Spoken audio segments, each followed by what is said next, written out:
All right, well, I almost forgot my mic, which would have been absolutely unfortunate for today's stream, but hello, everybody.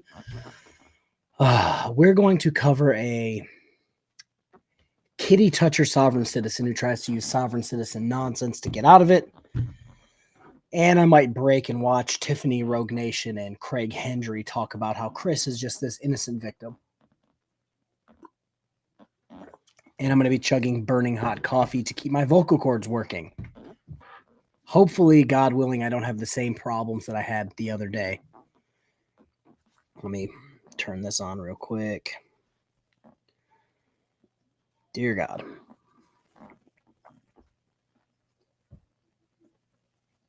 There we go. All right. Now we're moving. And Terry Barnes, thanks for becoming a member 30 minutes ago. The trifecta of smooth brain. Yeah, you're not wrong. You're definitely not wrong. It's just at what point do you sit there and go, okay, we want accountability for everyone but us. We want transparency for everyone but us. And then you're like, hey, I need some great legal minds. Oh, let's call up Rogue Nation, who's a 2-time felon facing like 6 or 8 federal charges. And Craig Hendry, somebody who I think got 8 months for beating his wife or some nonsense.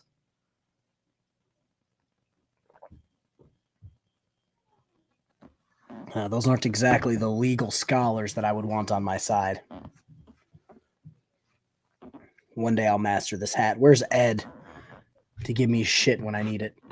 All right, there's 35 people here. We're just going to roll into this. This first one, thankfully I have. Also, I got a new not a new laptop, a new keyboard, so hopefully it's going to be quieter when I type. For public safety right there.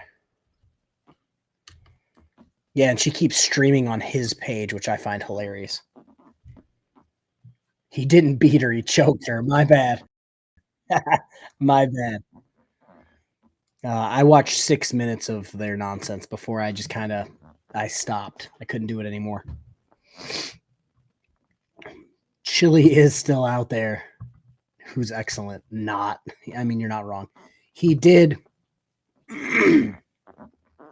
I was talking with somebody about this the other day because he had court. He had court and then called in sick when he was in my chat at like midnight or like 1 o'clock in the morning that night. So it's like he was in my comment section the night before he had court and then called in sick. So he was not sick enough to try to come give me nonsense, but he was too sick to defend himself in court. That doesn't sound like the winning 20-year law scholar that he claims to be. Paul Fraser of Scotland. I bet my cat is a better law scholar than most fraud. Yeah, you're not wrong. All right. And now there's 45. Every time I look up, there's more people. Ooh. Yeah, this one kind of made me giggle because, of course, where's it out of? The sovereign citizen, the 36th District Court. Let me share my screen right quick. And Old Squishy Gardner named it SovCit Creeper gets multiple timeouts and a huge bond. Yeah, he didn't have a good time in the 36th District Court. And I believe he saw 2 judges or 2 magistrates, however you want to say it. But yeah, here we go with this. There we go. And let me know if the video gets choppy. It shouldn't be, but here we go. Say your whole name. Beneficiary. Oh, he done this before. What's his name? The beneficiary. Yeah. First name is the beneficiary. Are you stating that the trust that we are administrating is the Kevin Pollard Trust? If so, I'm asking what your name is. My name is the beneficiary of the trust. Of whose trust? Are you stating that the trust that we are now administrating is the Kevin Pollard Trust, Your Honor? Okay, I'm going to recall him. Bring up somebody else. Put him aside. We'll call him at the end. Thank you, Judge. All right, who's next? DDC. Do you want Pollard back? Pollard? That's the last one. That's the homicide. Does he have his mind right? I don't know him. All right, let's give it a try. All signs point to no. Sir, is your name the beneficiary, Kevin Teron Anthony Pollard? Yes or no? I'm the beneficiary of the trust, Your Honor. Are you stating that the trust that we are now administrating is the Kevin Pollard Trust? Are you Kevin Pollard? I'm asking you. Is the Christo, I guess I missed this one on Artie's. I watched Artie damn near stroke out watching the lady sovereign citizen not want to cross into the actual courtroom and was yelling from the gallery. That was a fun one. trust that we are now administrating? Sir, I asked the questions here. You give me yes or no answers. You're asking for my permission I ask the questions, you give the answers. Is that clear? It's very clear. Okay, listen. Yes. Are you also known by the name of Kevin Pollard amongst other names? Yes or no? Are you stating that the trust that we are now administrating is the Kevin Pollard Trust, Your Honor? If so, Kevin Pollard is in fact present today. It is you that is Kevin Pollard, Your Honor. It is you. Really? Yes, Your Honor. It is you. That Really? is Kevin Pollard. Yes, Your I'm Honor. Kevin Pollard. You are Kevin Pollard today, Your Honor. I am the beneficiary. And then who are you? I am the beneficiary of the trust. Now, do you guys think that's what's on his birth certificate, his social security card? Do you think that's what's on there? Beneficiary? Because I'm having my doubts. I know some parents name their kids ridiculous thing. I don't think beneficiary is one of the good ones that parents hate their kids and give them. Okay, well, then take you and your trust back to jail. I have some questions for the clerk, Your Honor. That's up. No. I have. Can I speak to the clerk before we go any further? You know what? I'm gonna put you in timeout. Get your mind right. Mr. Pollard? Yes, sir. Can I have the clerk present? Please, Your Honor. Don't give in.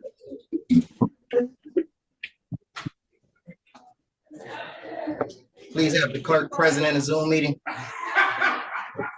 You know what? If you answer my questions, I'll consider it. Okay. What's the question? What's your name? The beneficiary. All right, Mr. Beneficiary, put you back in timeout. Your Honor. I say outside. Give me one moment, Mr. Ragnar. I got to walk in. I'm going to take care of, and then I'll address your concerns. So did anybody else notice that the public defender or his defense attorney, when the judge kept booting him, she was trying so hard not to laugh at the entire situation? Thank you. All right, beneficiary. I'm going to give you another chance in front of another magistrate.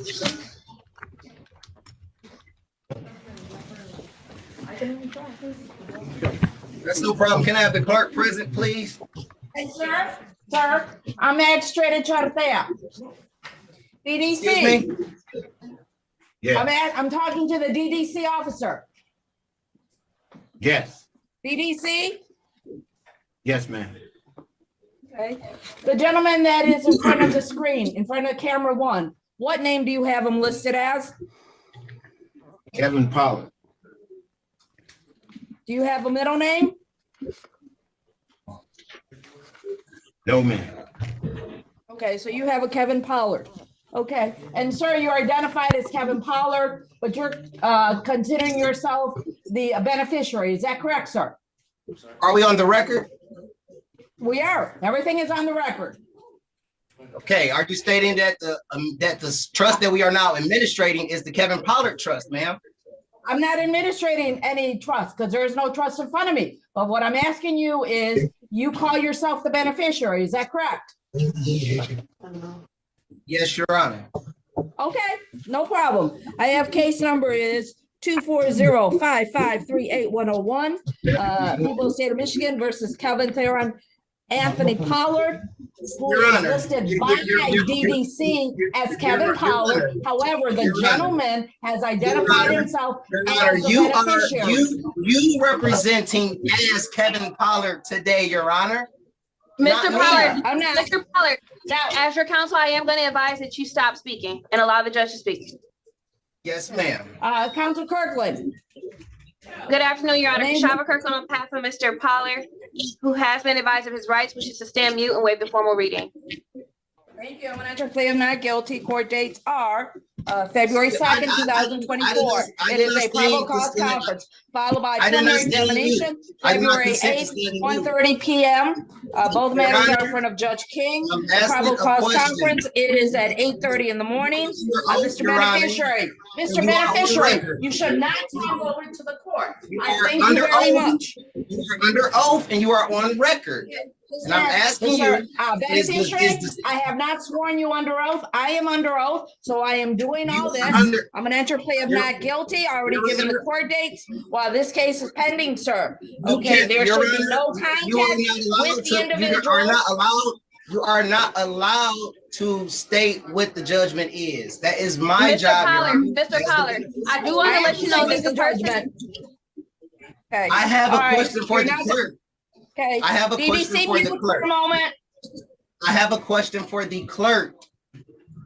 You will give an opportunity, sir. You will give an opportunity. Let me finish. While this case is pending, there's no contact with no person contact, no contact with third parties, no phone calls, no emails, no text messaging. The people, go ahead, Esteban.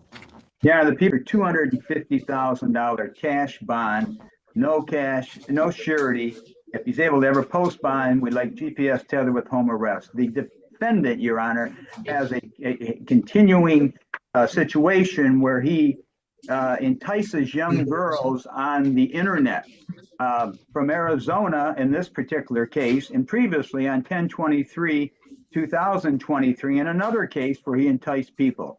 He's been arrested 3 different times for criminal sexual conduct. The first case, he was found not guilty back on 5/15/2015. The 10/21/2023 case, where he was criminal sexual conduct 1st degree and also contributing alcohol to a minor, 2 counts of that, was at the exam dismissed without prejudice. So Bob, yes, absolutely, he's a complete dirtbag. This is along the lines of the, I hate to even say his name because he's going to start popping up in my damn feed again. Daryl Brooks. Daryl Brooks was, oh God. He was in a situation where he could not win. So his go-to move was, I'm going to pretend I'm a sovereign citizen. Or maybe he was a sovereign citizen. And it didn't work. This guy seems to have several past times where he did this, and now he's getting really hemmed up for this one. And he's like, I'm going to pretend I'm a sovereign citizen. That'll work. And it's like, well, it hasn't worked ever. Why would you think it would work for touching kids? He's like this close away from being a frauditor with these charges. And my belief in all that is because these victims all live out of state. In our particular case we have here today, Your Honor, the victim is from Arizona. She came here after having a relationship, not the victim, but one of the witnesses came here after having a 3-year relationship with this defendant on the internet. When she turned 18, she came to visit.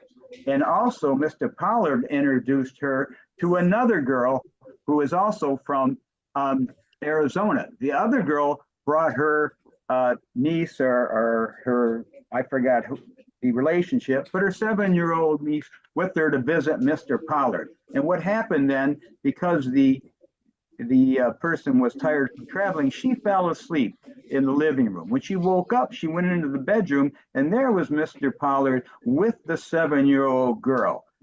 He then said, what are you doing? And he says, well, we're playing video games.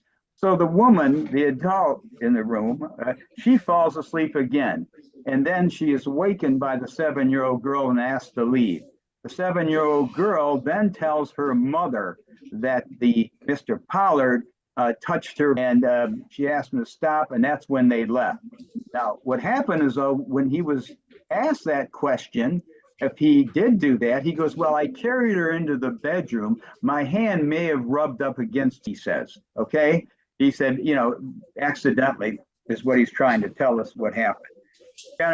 The situation is she's told, the 7-year-old child has told TED Talk that he did this. He's told Protective Services that he did this. And as far as I'm concerned, Judge, he fits the category of a predator because he did the same thing in the 1023-2023 case of enticing young people from other parts of the country, perhaps, I don't know where exactly, to come and see him on the internet. So we're asking for $250,000 cash bond, no surety, and GPS is ever be able to post bond, Your Honor. Thank you. Okay. One question, Councilor Ragnan. Yes. Does he have any pending cases? Not that I know of, Your Honor. The 1023 case, 1021-2023 case has been dismissed without prejudice at the exam, and I couldn't find out it was because the witness was, if the witness was out of town or what the problem was, but okay. Thank you. Okay, Council Kirkland, go ahead, Esteban, please. Thank you, Your Honor. I'd ask this court, understanding the seriousness of these charges, for a 10% bond if this court is not inclined to do a high personal bond. So one, I know the bulk of Brother Counsel's argument was this dismissed case from last year. I'd ask that this court sentence him based on these allegations and the facts and details surrounding this case. This is a 2020 case. And the woman that that came to see him was a 20-year-old woman, was not an underage woman. And the allegation is that she brought her, I believe, goddaughter to the home. Now, there are different variations because a couple different stories are told as to what occurred there. But Mr. Pollard has maintained that he did not actually assault the little girl. I'm not sure why this case wasn't charged until 2024, but it is a 4-year-old case. My understanding is that he, I don't believe he's had any convictions since then. He is a lifelong resident, has a child, so he has strong ties to the community. He also owns a lawn service here. At this point, there's no amount of bond that he can't afford to pay, so even a 10% bond would be unaffordable for him. But given the age of this case and his lack of issues since this, I'd ask this court consider a high personal bond, if not that, a 10% bond. Thank you. I've heard the representations from both sides in this particular matter in reference to the beneficiary who is listed by the court or by DDC as Kevin Pollard, is that in this particular matter, even though this is from 2020, okay, there was a forensic interview, Kids Talk, with the victim, and she disclosed that she was touched by the defendant and that he rubbed with his hand. This court is not considering the other cases that were dismissed. They were dismissed without prejudice. Okay, this court is only going with this matter. In reference to this gentleman, the defendant, bond is going to be $250,000 cash. There's going to be a GPS tether, home arrest. Further, okay, it's going to be unaffordable. So today is Friday. He's going to get another coffee break. Today is the 26th. January 29th, 2024, 9 o'clock in front of Judge McConicle, who's going to be looking at the bond amount and bond conditions. Also, there is one other thing. This court looks at clear and convincing evidence standard, okay, based on the representation, based on the reading. This court is convinced that Mr. Pollard, okay, I'm sorry, the beneficiary, okay, that he is a predator in this particular matter. That's why we're $250,000 cash, GPS tether, house arrest. He does have again, the unaffordable bond redetermination for this Monday, January 29, 2024, 9 o'clock in front of Judge McConicle. Also, there's another bond condition. He's not to be around any minor children. That concludes the arraignment of the beneficiary. Also, Kevin Pollard. Madam Clerk. Pretrial, Your Do you Honor. want No, I would talk to the gentleman Judge, that's in wait, front of the screen? Judge. Okay. Pretrial and Just tell examination. for the record is that the clerk has declined to talk to the gentleman in front of the screen. No, that is not fair. Thank That you. is not fair. You cannot do this. Under oath and on record, you cannot do this. I have rights, and you violated them, and you was not my judge. Okay, you can go. Go ahead and do whatever. You cannot do that.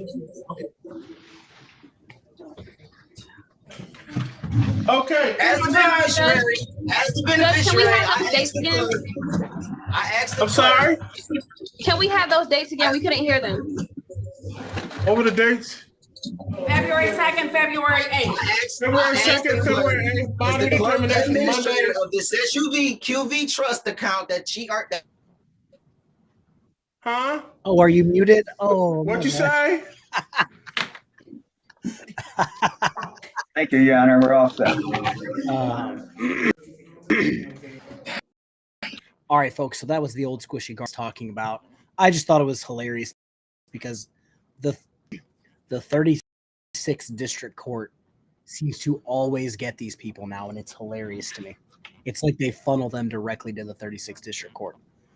Oh, that's fucking Discord's going off in the background. That's what it is. We might have some special guests come up in a second, but yeah, I love when they muted him. They're like, I can't hear you. What did you say? Oh, I don't want to watch a 3-hour police chase through LA and Orange County. Thanks, but no thanks. YouTube. No, turns out if you mix a Vapo Cool Severe cough drop with Snickers flavored coffee, it tastes like tequila. If you notice my face when I just took a sip here, that was something I was not ready for.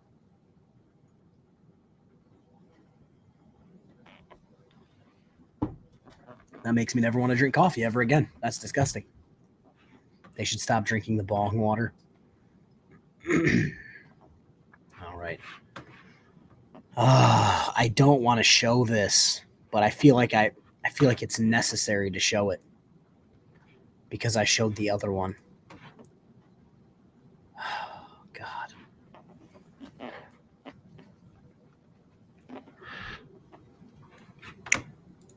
I don't want to share the screen with these people. So yes, this is going to be the greatest legal mind of the last, 100 years. George Metz, the 2-time felon who's facing 6 to 8 federal charges, and Tiffany, who's not streaming on her own page because Chris has more subscribers. When is BSBT back in court? You know what? Let me do this first. I'll look that up. I'll look it up right now. 23rd District Court. Because I would much rather look this up real quick than fucking hear Tiffany ramble on about a conspiracy to keep Chris in jail. Public case search. Continue. 23rd District Court, Taylor.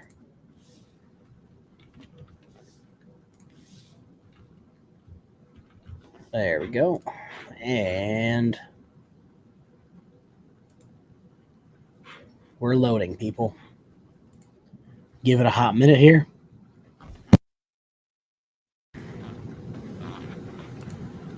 All right. The 2023. Don't know why it's taking 147 years to load here. All right, well, I guess I can just I can share this page now. Let me take this down. Let me throw this over here so that I can actually see what I'm showing you guys. And here we go. Bang.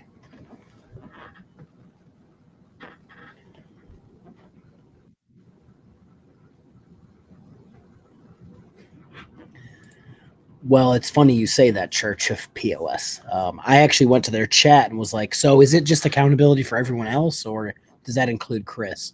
And magically, no one ever responds or reacts to my comment, which makes me think that I'm blocked. Let me See if I can do this from my... Oh, that's not what I wanted to do. Zoomed in the wrong screen.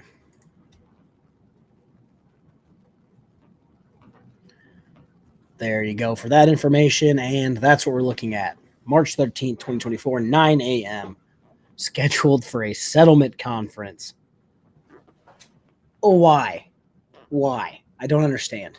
Just get this guy in front of a jury, find him guilty, and call it a day. Just because. Interference with police authority, interference with police authority, interference with police authority. Thanks for that, Josh. I just want to see how many events there are. 60. Not as many events as were in his White Lake case. I think he was up to like 100 and something when he finally got done. Oh, God. Yeah, what the fuck is correct, Erica? It's like, just do the damn jury trial, set it up, and be done. Once you get done doing all that, it's done. You don't have to deal with him for, well, until the next time he gets arrested. And then it's on to this. But for like a week, you probably won't have to see him. All right, let's see here, folks. That's what we're going to get. Okay, now back to this. The video that no one's been waiting for. And it's like an hour and 17 minutes long again. Hopefully they have their reasons. I just hate it. I like swift and immediate consequences. And it seems like he manages to try to skate by every time he can. The courts, in my opinion, are too nice. Oh. Yeah, Snickers coffee just is not good. All right, I'm going to get off Discord because I can't deal with that nonsense beeping in the background. All right, again, let me know if it skips or gets all jumbled up or if my audio desyncs again, which I don't think it should. I cleared everything out of my browser. I deleted damn near every screenshot, emoji, video clip. Basically, I deleted almost everything from this thing, so it should be running not like new, but a lot better than it was. I haven't seen her in the chat yet. Let me go back 40 seconds. Don't want to miss anything. Hello, everyone. It's a bit I wish she said live. chaotic here. It's like one of those things, everything that can possibly go wrong is absolutely going wrong. But we're here. And I wanted to get an update out there. I was able to talk to Chris today for a little bit. And I learned a little bit more about what his charges are. So, trying to see who all is in here. Is Phyllis in here yet? She made it over here. I don't know who Phyllis is, Tiff. I haven't seen her in the chat yet. Okay. All right. So whenever I talked to Chris, he told me 2 charges, I think. Because whenever the officer said it, he originally only told him about 1. Well, there are 2 charges that I'm aware of. One of them is a felony charge for intimidation of someone involved in a court proceeding. And then there's also a misdemeanor charge for disclosing someone's private information. So I don't know exactly how it's worded. Hopefully soon I'll be able to get that information and give you guys the KRS that falls under. But that's about where we're at. I know I have it set up to talk with the attorneys this weekend, and hopefully we can come up with a game plan. But other than that, I won't have much more to be able to share with everyone until Monday. So. Good. Well, we'll be here for that. Rogue, I don't even know how they were able to get the charges that they got. So, Well, you know, like they say, you can indict a ham Conspiracy. Here sandwich. we go. So, yeah, you know, the same thing goes for search warrants pretty much. All you're getting, all the judge is seeing is an affidavit that an officer wrote. And right. he's basing what the officer wrote as being the truth. So, I mean, if an officer is unscrupulous and lies or manipulates the facts of what happened, then they could easily get a warrant, right? Right. So it's all about, you know, like they always say, you can beat the rap, but you can't beat the ride. So this just might be, like I said last time, just an inconvenience, Chris, because they I realize think these I think charges. that's exactly what it's about. Yeah, because I mean, and until I see the probable cause affidavit and look at the elements of the crime. Erica makes a great comment here. Isn't this what Sam did when Jeremiah went to jail? Yes, that is actually what she did. I hit the button. Is it going to let you up? There we go. Okay. Check. Can you hear me? Yep, I got you. All right, You're good good. Good deal. No, so yes, this is what Sam did when Jeremiah went to jail. She got on his channel damn near every day to live stream, except for Tiff decided to bring up Rogue Nation.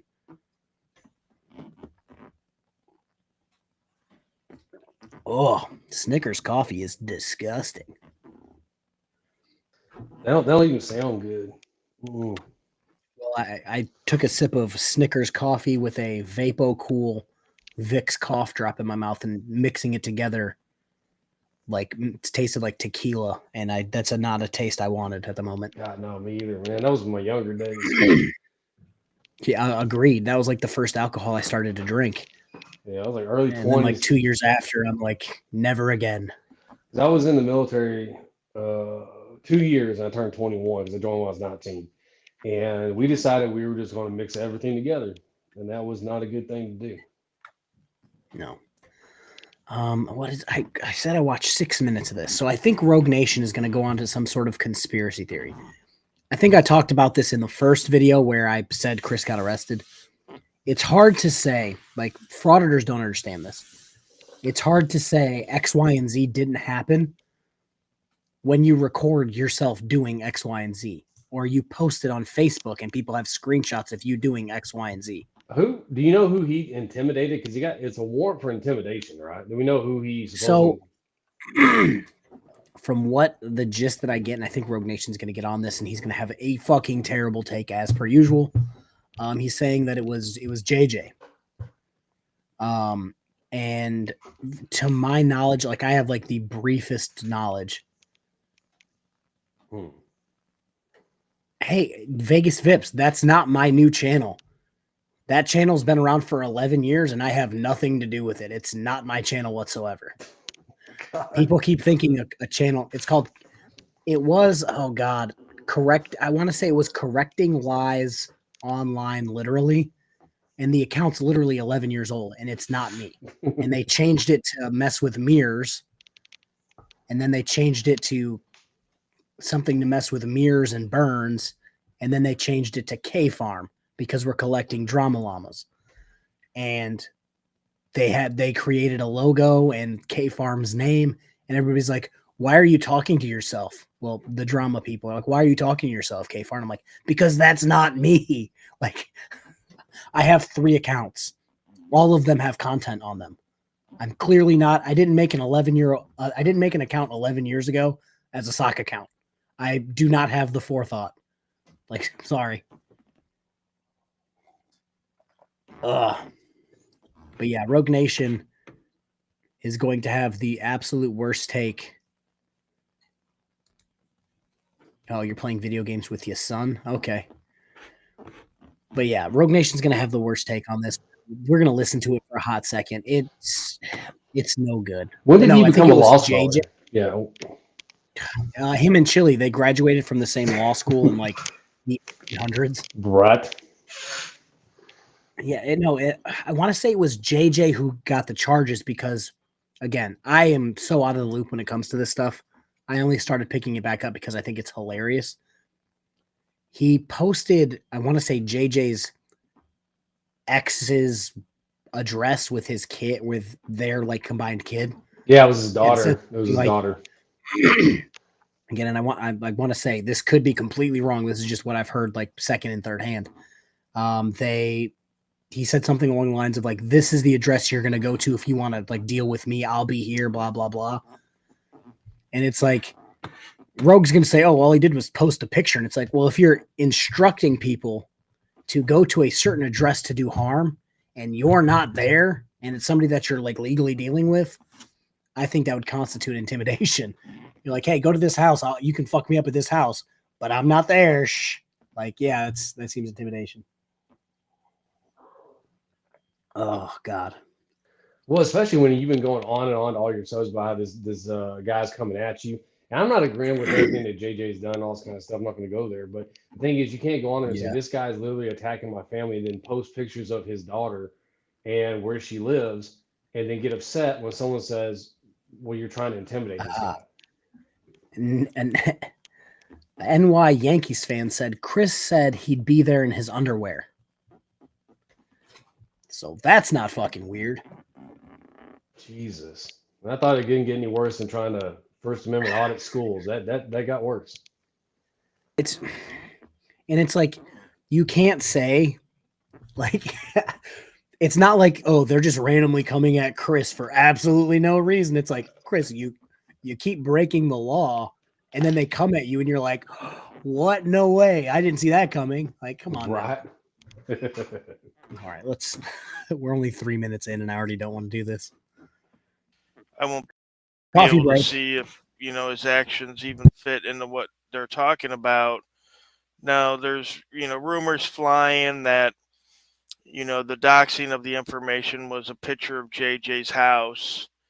And I told somebody today, I said, that can't be the case, right? Because if it is, then Google Earth has doxed the world, right? And Zillow and all these other websites where you can go and you can look up the address and you can see pictures of a person's home, right? So I can't imagine that would be considered private information. You know what I mean? That's like somebody saying my license plate is private, Okay, so this is something that I specifically wanted to talk about, and I hustled over from getting coffee to talk about this.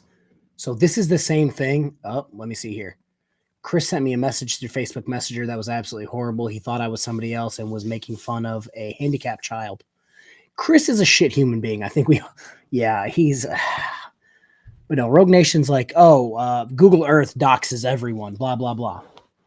This is the same comparison when they say, oh, you don't want me to record, but the security camera is going to record. Yeah, the security camera is going to record and show it if necessary. Google Earth is going to show you a house and not instruct people to go there, or that Google Earth is going to be sitting there in their underwear with a teenage girl. Like, those things are completely different. But Rogue Nation's trying to be like, oh, it's not even bad. What are you talking about? God, only 4 minutes in. Or the sticker on the back car is private. Absolutely. Right. It's out there in public. Land records are all public records. Mm-hmm. So you can go down to your local county office and see who owns what piece of property, no problem. Right. And that's how a lot of process serve folks like police and stuff like that, because, they own property. Now, they're supposed to be exempt, but that doesn't mean that, if it's in their wife's name that they're exempt, or, if it was passed down from their father or something, who knows. But yeah, Rats to the Moon says they can do it online. So, I mean, it's easy enough to get all that kind of information. So, I mean, if that's the caliber of the charges that are facing him, stuff like that, I mean, again, there shouldn't be an issue. But we say that tongue in cheek because there shouldn't have been an issue in Kentucky in the first place with his, supposed violation of probation from 20 years ago. You know what I mean? Like, yep. It's just a shit show there in Key, and it's crazy because, as you know, and I'm sure Chris knows as well, because I talked to him about it. I've done a story about a family there in Kentucky, and the guy was, you know, taken into jail, and he was beat by inmates there. I mean, these people in Kentucky, they treat people subhuman. I got another story coming out tomorrow about a juvenile. Journalist Rogue Nation here just said that the inmates beat up the guy. So how is that the prison's fault? How is the prison treating them less than human if other prisoners beat him up? To my knowledge, that's just something that happens in. I think he's implying that they allowed it to happen, like that they didn't stop it from happening, so they just let them fight like animals. Makes no sense to me. Ugh. And it's also funny, like Rogue Nation has been to prison. So you would think Rogue Nation would like, oh yeah, this and this and this happens in prison regularly. And I've watched, like, depending on what prison it is, I've watched a bunch of the CEOs get bounced for shit, because you have, like, you know you have, like, your what they call prisoner friendly prisons, inmate friendly prisons, and I've seen CEOs get bounced for all kinds of shit. That was ridiculous. Yeah, NY Yankees fan. You saw this earlier. It gets worse when Craig Hendry, the convicted domestic abuser, adds his opinion. Yes, I don't want to watch Craig Hendry. Craig Hendry is one of the few people in the frauditing community that genuinely rubs me the wrong way. Like, just his existence rubs me the wrong way. And his perm lately does not help. Did you see Frauder Troll's new video on him? Oh, the one. Oh, yeah. I left a comment. I said he looks like a drugged out, drunk preacher from the 70s. Yeah. But he's about to go back to jail, and he's literally telling people, I'm not going to follow the restrictions they put. I was about to say, to my knowledge, he's daring the court to throw him in prison. Because he's like, oh, you want me to have bond conditions? I'm not going to follow that shit. And then he's claiming they can't use the video against him because of free speech. I'm like, yeah, they can. Sir, that's not how that works. It looks like he took a bath in Soul Glow. Yeah. Yeah. Craig, it sounds weird because the TY NCH audit was bad. But somehow when they split up, Craig somehow got worse. So it's how is Ty's a weird looking chunky fella who apparently was keeping Craig semi in line during all this shit. Because now his life's gone off the rails. It also looked like he was in some sort of, not to talk crap about 50s, 60s, and 70 years old, single wide trailers, but that's what he looked like. He looked like he was at a table in a single wide trailer with the frilly curtains behind him. Well, excuse me. What we didn't realize is that Craig just found out that he is actually the older brother to Afro. That would be hilarious. Mimic his brother. That would absolutely be hilarious. Craig is the dirty Q-tip of auditors. Yeah, they both need their head shaved.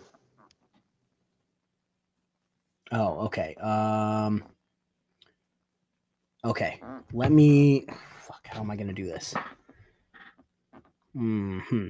Try again. I thought it was funny too that Frauder Troll pointed out that his background screen on his computer is him and Ty. Yeah, I saw that shit in the we're gonna take over the world pose, and it's shut up, fuck out of here. Add as moderator. There we go. Now she should be able to post a link. There we go. All right, let's keep listening to this. We're only 5 minutes in. Facility there in Kentucky that just got involved in a lawsuit. Wow. And it's about deplorable conditions. It's about treating people subhuman, and not providing even the basics for people to live by in these facilities. So, I mean, yeah, I've heard some horror stories coming out of, almost all of the detention centers in Kentucky. Well, I think that's all detention centers in general, but I'm hearing a lot worse coming from Kentucky.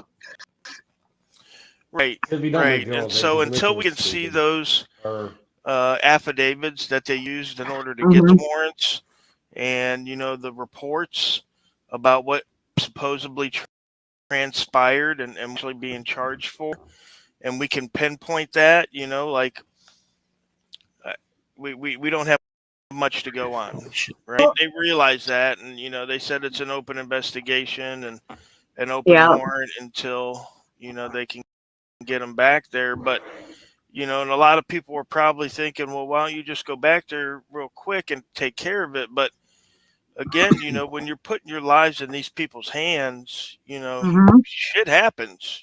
People die in jail every day. People die in jail. Yes. Um, It's scary. it is. It is. I And I so, can't even imagine what Chris is feeling right now.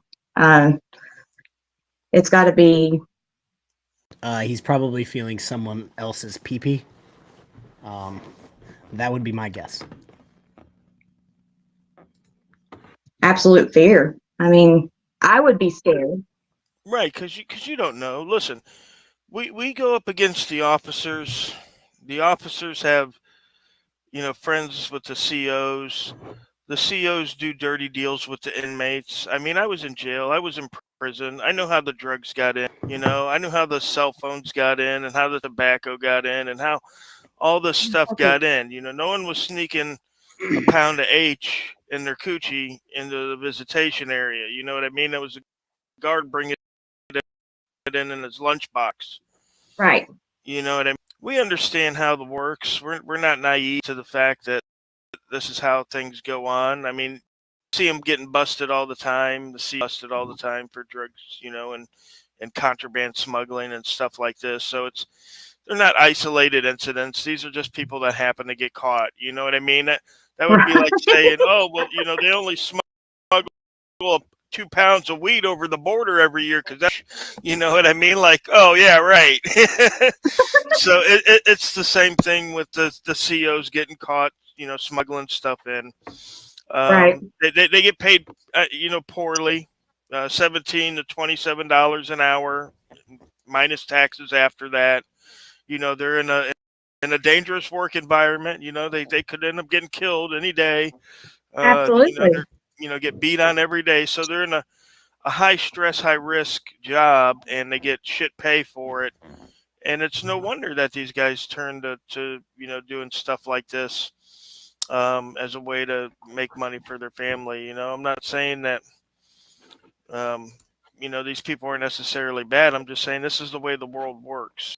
Just like if you want a building in some city, chances are you're going to have to slip the building if you don't want to spend an extra $10,000 on water runoff or your parking lot or whatever have you. I mean, people Right. understand. Yeah, people understand this is how the world works now.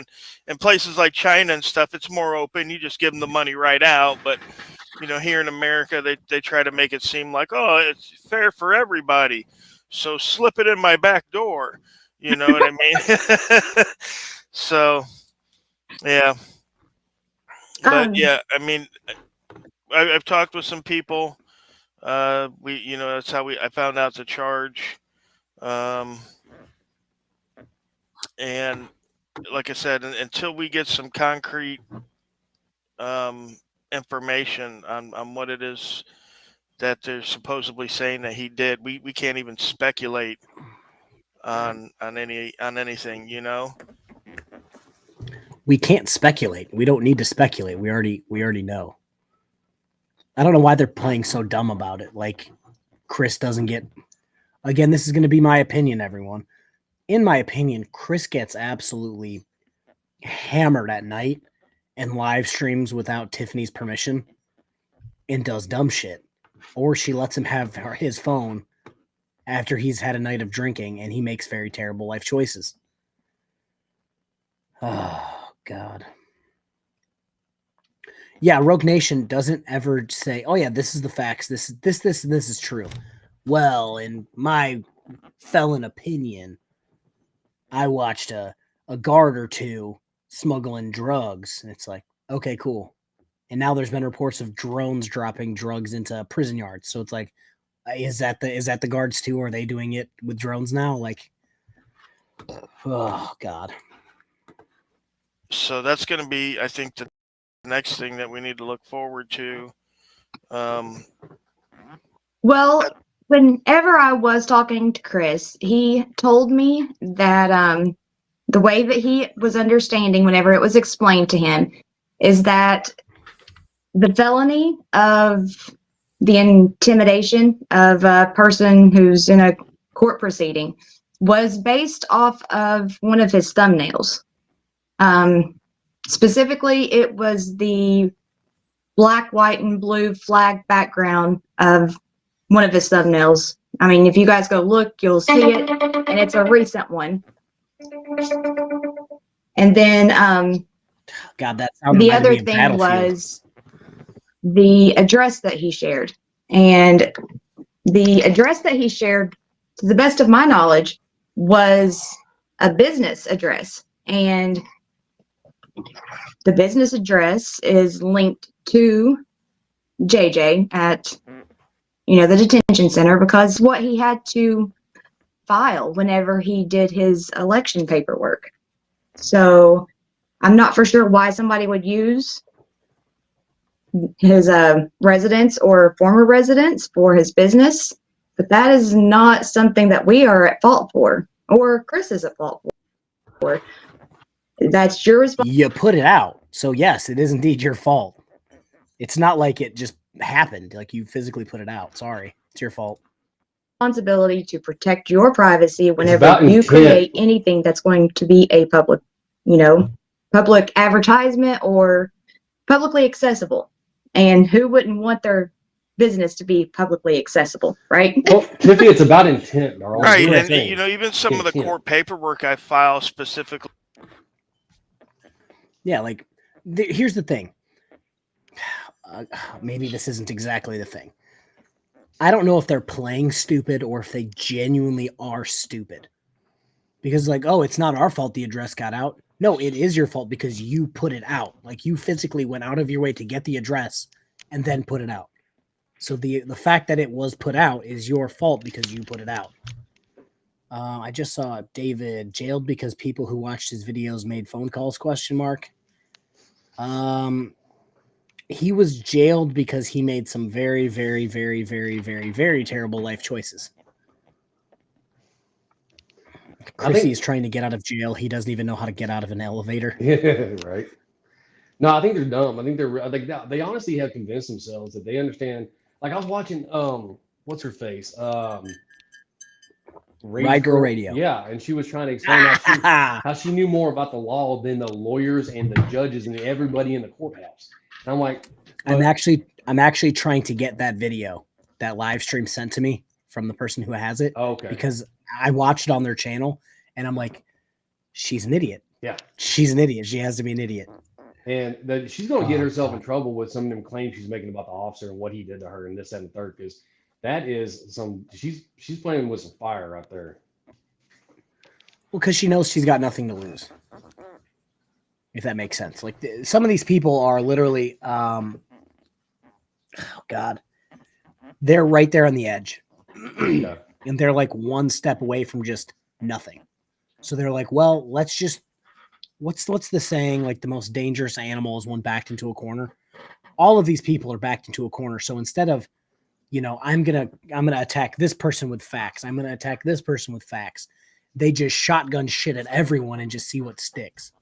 Well, it was like the other day when I was arguing with Angry Vet, and he was like, "What you want judges and stuff to interpret the law?" And I'm like, "Bro, that's literally what we pay them to do. We pay them to uphold the law." And that's like literally their job. Yeah. Oh God, that's literally their job.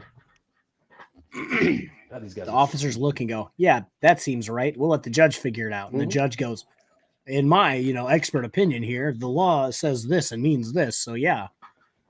God, that's fucking funny.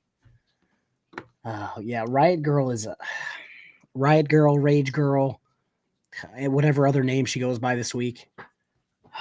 I'm just, who was it? Troll Media Group did the first video. He did 3 videos. And as soon as I watched it, yeah, I was searching for it after the first video.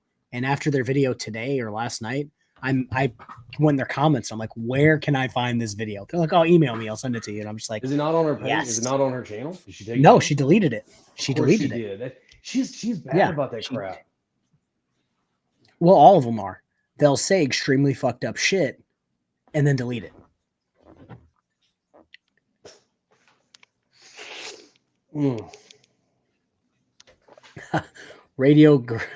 She originally said that the officer assaulted her. Then it changed it to change the story to practically assaulted her after she was advised of slander laws. Well, that'll do it. Yeah, and you can't go out there and claim rape just because you don't like the fact that an officer put you in cuffs. Yeah, that seems like a God. I don't want to say Chili type claim, but Chili always makes those wild claims. Like, what was it? The guy punched him in the dick or whatever. Yeah. Or touched his dick during the arrest. It's like, bro, it's literally on like 3 body cameras. Like, what are you talking about? It's on 3 body cameras and you recorded it. Like, well, no, I'm it's pretty very sure much somebody Chili because he's got to be her mentor because he raised that money for her lawyer, right? So I'm assuming she thinks him, you know. I don't understand these people. I don't either. I'm in great snowy, floody Michigan. That's a story that I'll talk about after this. I'm in Michigan. She is not. I saw from a mile away, oh yes, she's a grifter. You can go to her page and realize she's just trying to make money any way she can. I saw it from a mile away. I don't understand how all these other frauditors are like, yes, I'm going to use some of my, trying to come up with a correct term. I'm going to use some of my built up integrity on this person to vouch for this person to get money sent to them. It's like, if one look at her page, I'd have been like, nah, she can sit in jail. It's fine. Same thing with like Jeremiah. People keep giving him money. Like, no, he can live on the streets. It's fine. Ride Girl Radio wouldn't get touched by Ted Bundy if she was gift wrapped in his basement. That's disgusting. All right, let's get back to this video. And what was I going to do? I don't know. I'll figure it out. Here we go. Says on it, hey, this is a public record. So when you send this in, you know, make sure that your social security number is not on here or anything else like that's not on here, because as soon as you file that court paperwork, it's public record, right? Exactly. So I knew as soon as I filed my first lawsuit that my address would be a public record and anybody could go and Hey, look that text me. Are you wanting the link to come up? What now? Are you wanting the link to come up on panel? If you'll text me. Oh, I didn't know you were on. So while she's on the phone, No, you're good. guys, Yeah. we'll Okay, sorry. No, it's fine. I was hoping it was crazy. Yeah. No, I was hoping that it was too, and it was. Oh, goodness gracious. Okay, I don't know how to mute Chris's stuff, so I'm just gonna have to silence it every time that happens. Oh wow. Okay, I'm gonna figure out how. Can't she silence? Like There's literally always. It looks like she's using. Button. Yeah, it literally looks like StreamYards. Which is fucking like. I keep muting my mic. I keep turning off my video so that I can walk and go get. It's literally like one button. For those of you who don't know, like Restream's a little set up differently than StreamYards, but it's basically the same thing, just different colors. And there's literally buttons at the bottom that you can click. One's a microphone, one's a fucking camera. It's like the easiest thing to figure out. Oh, that's not good. All right, let's get back to it. How to do this because they're just not going to stop. It's the cult calling to say hello, and I'm not really in the mood for it. They did that up until like 3 o'clock this morning. I'm just wondering what they do whenever they, I don't know. They don't have lives. They absolutely do not have lives. Yeah, I recently got a call like last night or the night before. It was like 1 a.m. from a private number. I'm like, who's even calling me at 1 o'clock in the morning? Like, what kind of disrespectful, chuckle fuck is reaching out at 1 a.m? Like, even if I liked you, my best friend, don't call me at 1 a.m. You know what I mean? Like, it doesn't even make any sense. Like, whatever. Well, But I think I sent out a text to you, and it was pretty early in the morning because I'd been receiving calls, and I was like, oh, I hope that doesn't wake him up. no, Because and I didn't realize. well, me and you had already been communicating back and forth Right. earlier that night, so that was fine.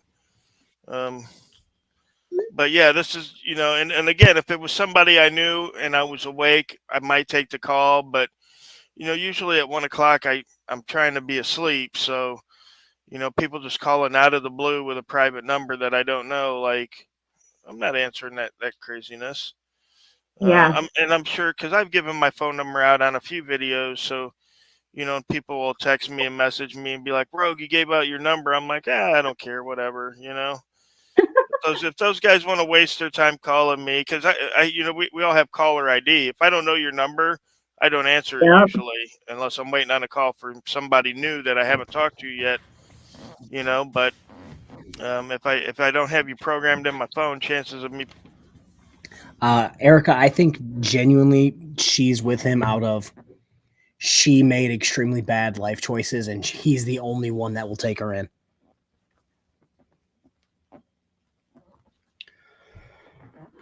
Oh, Jesus Christ. Rogue has a gerbil up his ass at that time of the morning. First off, that's disgusting. Second off, that's probably accurate.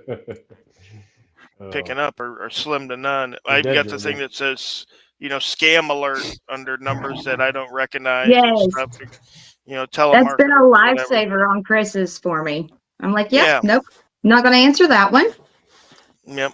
So I don't even bother with it. So, I mean, if they want to waste their time, I'm more than happy to let them. Yes, absolutely. Yeah, there was something else that I was going to. Oh, yes. Okay. So I reviewed our security camera footage whenever I got back from, them arresting Chris. And the officer that was here, interesting fellow, and we'll just leave it at that. But whenever he first came up and I seen him knocking at the door, I was looking to see where his car was. I didn't see a car. So I had to rewind further, and he parked like somewhere down at the neighbors and then walked here. And you can watch him, like he'll beat on the door and then he'll go hide around the corner, and then he'll come back and he'll beat on the door some more. And he did that for probably about 15 minutes. And keep in mind, one of our vehicles is not in its spot, the vehicle that these officers see us in every single time they see us. It's Chris's Escape. So it wasn't here. We're obviously not here. And then you can see him go over and he's looking in my car. Like, yes, we are definitely hiding right there in my car. But then he walks back down through the neighbors, gets his car, and then pulls in the driveway and turns his lights on, and then comes up and continues knocking like, he wasn't here. Okay, so let's break this down for a second.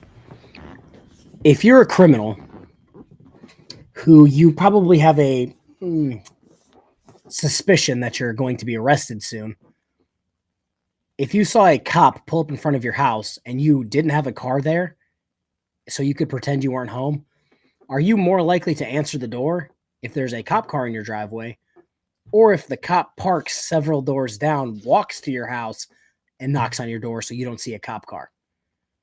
Because I'm pretty sure if you're trying to hide from the police, you're more than likely not going to answer the door if a cop car is in the driveway. But if you think, hey, maybe it's Amazon or something, maybe you might answer the door. So there's the logic on that one. And then he pulled in the driveway once he probably figured out you guys were home and just being dicks. He pulled in your fucking driveway, turned on the lights to fucking annoy you until you opened the door. Well, the thing I don't understand is, according to her, that her and Chris have a great relationship with this local police department, right? And she wasn't even worried about them picking him up and taking him in, because according to her, what she's worried about is him getting put over in Meade County, right? So if you have such a great relationship with the cops, you shouldn't have any problem opening the door when they come knock on the doors if y'all get along so well together. She even admitted they're just doing their job. So where's the issue? Okay, so we got cops don't stay in front of doors; they move out to the side for safety, especially if you know the bad guys have a gun. Yes, especially if you post several pictures of yourself pointing a gun at a camera, threatening people. The cops might not want to exactly stand right in front of where they can get smoked at. Right. Also, C. Allen, you mean pull a Sean Reyes and run into your house? Oh God, that was a great one. That was hilarious. Why does my He hasn't moved that fast in a long time. No. My damn keyboard keeps shutting off, so that's exciting. A brand new keyboard already fucking having technical difficulties. Oh, Christo. 10:37 p.m. 40 degrees, 5th beer in here in North, I'm assuming New Jersey. That's solid. It gets cold in New Jersey, man. That wind. I can't believe the FBI hasn't moved in to help Chris. I mean, with all of his connections, you ain't wrong. You ain't wrong. Go ahead and start any day now. In prison, Chris. That'd be fun. Yeah, any day now. Hey, you guys should love me. I'm an FBI informant.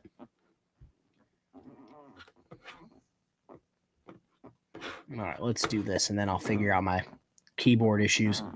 Here the first time. But whenever he was here without his vehicle, he went over and he unhooked one of our security cameras. And in the process of unhooking it, like disconnecting the wires, he pulled the whole thing down. And I'm just trying to figure out what he was doing, because the camera that he was disconnecting and putting so much effort into was actually one of the cameras that the wires had already been cut back at the beginning of the year. So he was disconnecting a camera that wasn't working while my working cameras were recording him doing it. So. Jeez. You know, these guys aren't the smartest out of the bunch. We already know this. A lot of these officers come out of high school or straight out of the military, and with no college or local community college. They get their police academy thing at the community college or whatever, and they just don't have any common. I mean, who was it? Was like George Carlin that said, half of those people, and they're even, stupider than that. You know what I mean? And that's really what we got left with. You got to realize that they're not looking for candidates to be police officers, right? Just the same way the military's not looking for Mensa candidates, right? Because what for is people to obey orders, right? To follow a hierarchy, know the chain of command, right? So, absolutely. Yeah, they're not looking for original thinkers. They're not looking for, philosophers and people that really use their mind. They're just looking for somebody to say, hey, this is the law, whatever we tell you it is, because you obviously aren't going to read it. Okay, so let's break this down from the two-time felon trying to claim that people aren't smart enough to be police officers. Also, George has come at me before because I have a degree, and to my knowledge, George does not. He says, "Oh, getting a college degree just means you're what's it called? Oh God, what is it? Indoctrinated? Oh, it just means you're indoctrinated. That's what it was." So which is it, George? Are we indoctrinated because we went to college, or are we smarter than you because we went to college? You have to pick one. Also, the whole police officers are straight out of the military, straight out of high school. So what? If they're out of the military, more than likely, they've got XYZ education, training, blah blah blah, which is more than George has. Yeah. This is my whole thing. Oh, they're straight out of high school, straight out of the military, only went to community college. Motherfucker, most frauditors are like high school dropouts that were drug addicts or went to prison in George's case. Like, where do you get the moral high ground to try to talk down on people? Like, come on. Well, the thing is, and this is what's hilarious about these frauditors talking crap about, the intelligence level of the police officers. So the thing is, none of y'all could actually become cops because of the stupidest shit that you've done. So does that make you even dumber than the people you're calling dumb because you can't even do their job? Yeah. Greg coming in clutch with the 10 gifted memberships. Everybody, again, because there's 122 people here, and some of you may not know.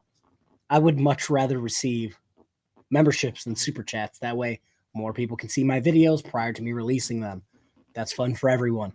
But yeah, Weapons 175. He says it was a dig on the military. It's funny that Rogue Nation always wants to talk shit about the military, yet his best friend, Wrights Crispy, literally got the boot out of the military. It seems like something in common is most of these frauditors that hate the military either A, couldn't get in, or B, got kicked out for being a shitbag. God, Rogue Nation pisses me off so badly. Honestly, I think to tell you the truth, I think a lot of it's jealousy. There's a lot of jealousy where they can't, be a cop. They can't do this stuff. They're jealous because cops get respect in some places, and are seen as doing this great service, right, to the public, and they just get real mad because no one ever sees them that way, right? Because they're not actually nobody's gonna anything. Here, let me find a picture of Rogue Nation here. Actually, you know what? For all the frauditors that may be listening and all this kind of stuff, you want to see what protecting constitutional rights is like. Look at what Greg Abbott's doing in Texas right now against with the border. That is truly defending constitutional rights of the people. Where George Metz, Rogue Nation images. No one is going to fucking share this tab instead. No one is going to look at this guy and go, he is deserving of my respect. You know what I mean? Like, no one's going to look at Rogue Nation, all 5'4", 5'3", overweight, uneducated, felon. Nobody's going to look at this guy and be like, that's who we should look up to. Yep. It's like, come on, George. Do better, George. I love it. Who was it said it?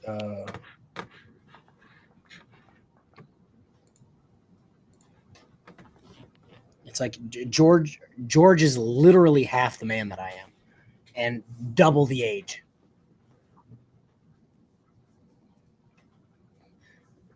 Yeah, so that's the mugshot that anytime I discuss Rogue Nation, I use that mugshot. I have in my screenshots or images, I literally have a folder of just fucked up pictures of every auditor or sovereign citizen that I covered. Yeah. Someone said it in the live chat. I don't remember who it was. But he said, Rogue really tells it like it ain't. Yeah. Yeah. I just can't wrap my head around this nonsense. Like, so far, almost nothing that he said was accurate. Super chat, just to tell you, I sent you a message on Instagram. All right, I will give it the old gander real quick. Loki says, I feel it's my EHS duty to point out that Windex isn't blue raspberry flavored, so stop licking windows. Hey, if that's what they do, then that's what they do. Right. You know what I'm saying? Like an Xbox controller, I would go get it, but I rehomed my Xbox to 7 feet away from me. Loki says that she'd pull the plug on his life support to charge her phone. Solid. It's funny that Rogue Nation said something to me. I got a good laugh out of it. I think Frauditor Troll covered it in a video. Rogue Nation said he would fight me. Oh, yeah? And in response, my always response is, okay, cool. Can we live stream it? Right. Like, come on, George. And then he walked back. He's like, no, I said that I would punch you in the face during a debate. And I'm just like, explain to me how that's going to happen. Exactly. It's like your favorite person in the entire world keeps asking people for my address. I was like, all right. Well, Mr. and Mrs. KFAR, along with the KFAR Children Army that we have,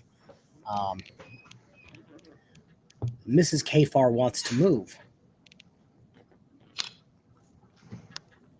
So we may be relocating, not soonish, because I still have some projects I need to finish. So we may be relocating to a different state, which would make Josh coming to harass me so much more difficult and so much more troublesome for him, if you will. Well, it's going to be kind of hard for him to go anywhere on that little bicycle he stole from Jigsaw. So yeah, hey man, you don't judge that Huffy.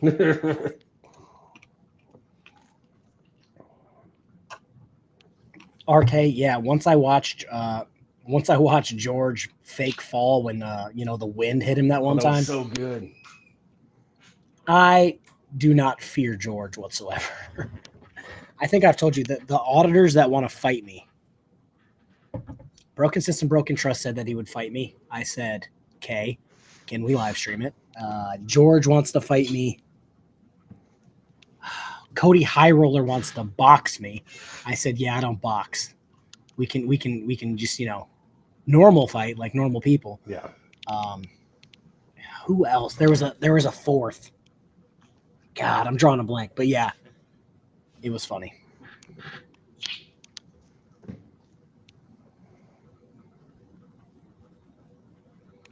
Team build our own commune.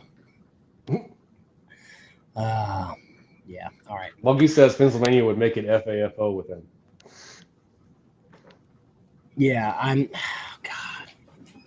It just bothers me how dumb these people are. Like, I think everyone in the chat that was prior military, you were prior military, you can agree with this. I'm not saying everyone in the military is the most stand-up human being on the planet. They're not the most intellectually just gifted humans on the planet. With that being said, like, if you get out, Loki, I can't fight girls. Turns out I'm not like Broken System, Broken Trust. Domestic isn't my thing. But no, like, some people that get out of the military aren't the smartest, especially if you get the boot out of the military. Yeah, you're probably not the smartest. Very true.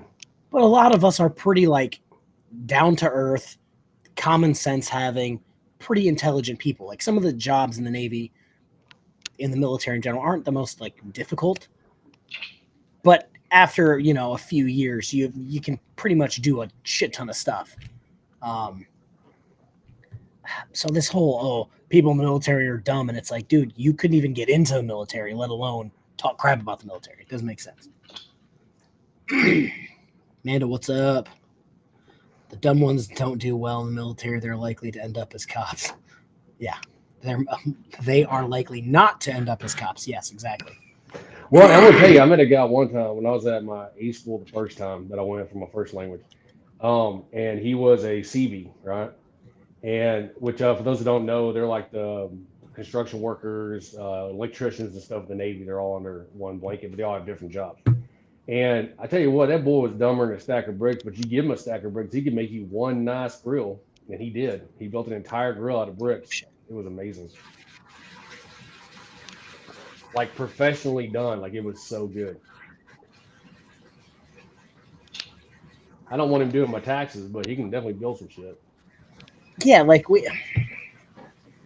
it doesn't stress me out, but it's just like, dude, you're taking millions of people that are veterans and trying to be like, yep, you're all fucking dumb. And it's like, if we were all fucking dumb, nothing would get done in the military.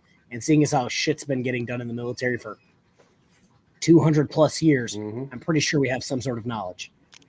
Well, the thing is, like, so you and I sitting here, our jobs couldn't be more diametrically opposite, right? Because you were a boats, right, boatswain's mate, and I was a linguist. Okay, your job was physically demanding, mine was mentally demanding, and so it has the entire spectrum exists. Yeah, it's just so funny to me. All right, well, let's watch some more of this video. So this is what the law is, and you go out there and you enforce it. And, if you make a mistake, that's fine, because, nothing happens to us except maybe you get a paid vacation.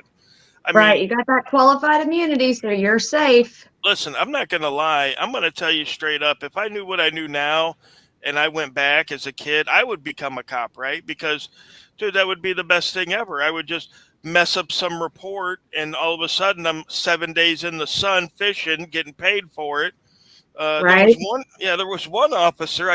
He was off for like a year and a half for an investigation, right? Paid time off a year and a half, comes Okay. back to work, gets in trouble again, and gets sent off for another year of paid vacation while they do the investigation, right? Well, So now these that's guys, the agency to go get a job at right there.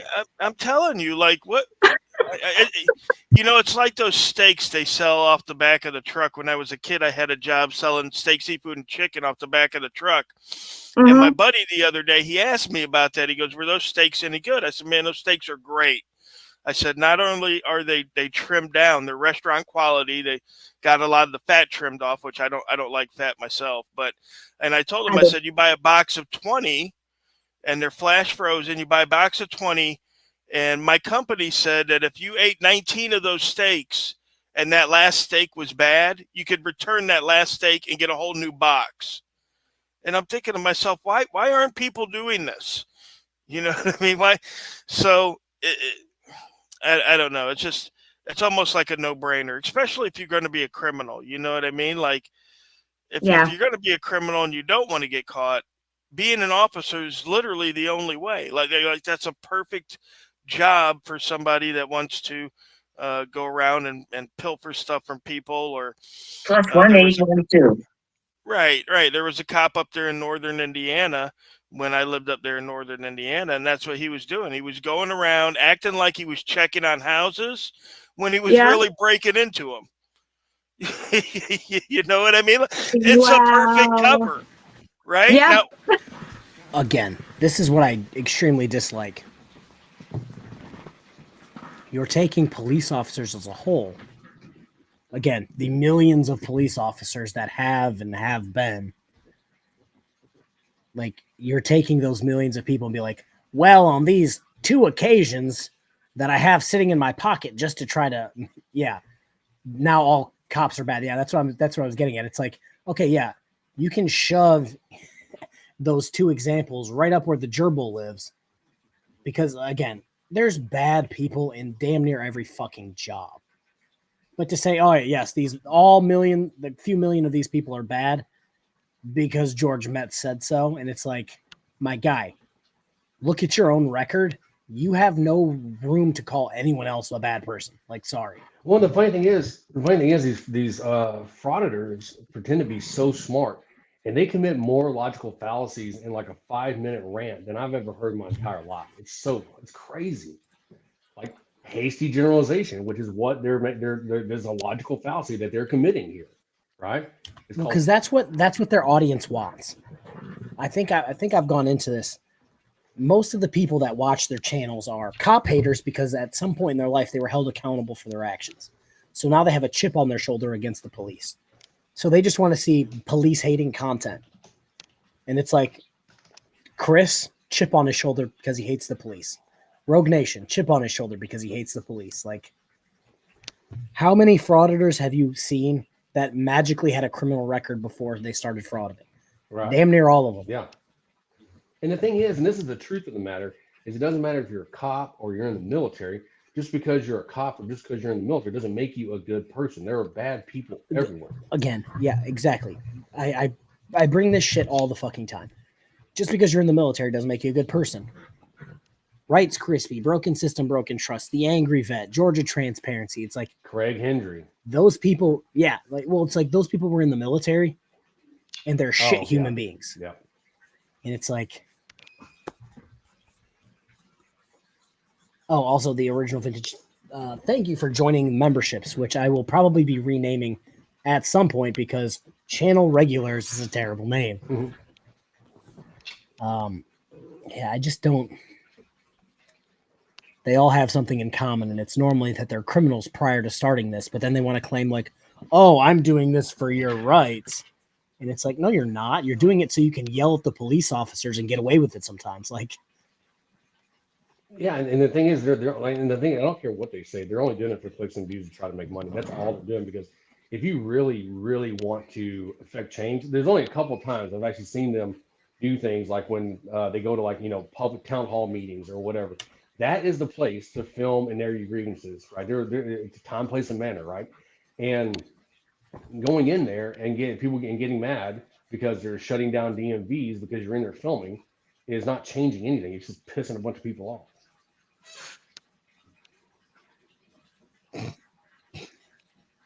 At the end of your statement, I just read RK's comment, and I'm just like, good. Do they have honorable discharges? I know. Does Georgia Transparency have Yes. honorable discharge? Yes, it does. Yep. I know Broken System, Broken Trust does not. Yep. I know Rights Crispy does not. Georgia The Angry Vet. Georgia Transparency served honorably. He did a lot. And that's what kind of blows my mind because he did a lot of really That he great went stuff. like this, Yeah, and then just went right after he got out. Yeah. I don't know about the Angry Vet. As far as I know, it was an honorable discharge from everything I've heard. Well, that's the thing. But I don't know what branch he served in. Well, apparently he served in, Because like, the last I heard, it was like the Navy and the Coast Guard, I think. Yeah, that's what I heard, but like he won't confirm anything, which is like strange. And Rights Crispy. I don't know if I talked about him. He does not. I don't remember if he has an other than honorable or a dishonorable. The original vintage, we have whittled the SovCit / auditor communities to 0 pretty easily. It's not, in my opinion, it's not that hard if you just, I think some people are like, oh, we have to change up the laws and do X, Y, Z. And it's like, honestly, if we just enforce the laws that are already on the books, we could shut this down in like a week. Like, all right. And then we don't need like anybody to be Batman or anything. Like, just enforce the laws that are on the books and call it a day.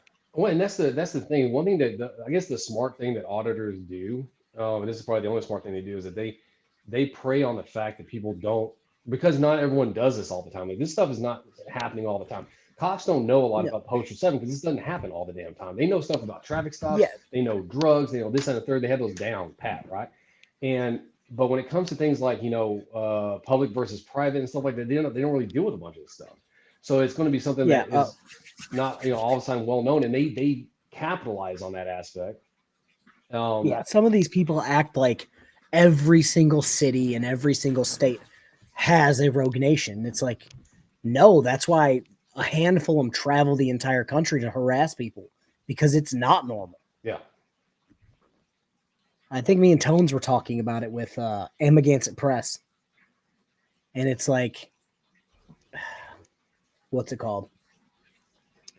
Amagansett Press. If people in your hometown think you're an asshole, I think you were there too. If people in your hometown think you're an asshole, maybe, it could go either way. But if everywhere you go in the country where they don't know who the fuck you are and they still think you're an asshole, maybe you're just an asshole. Yeah.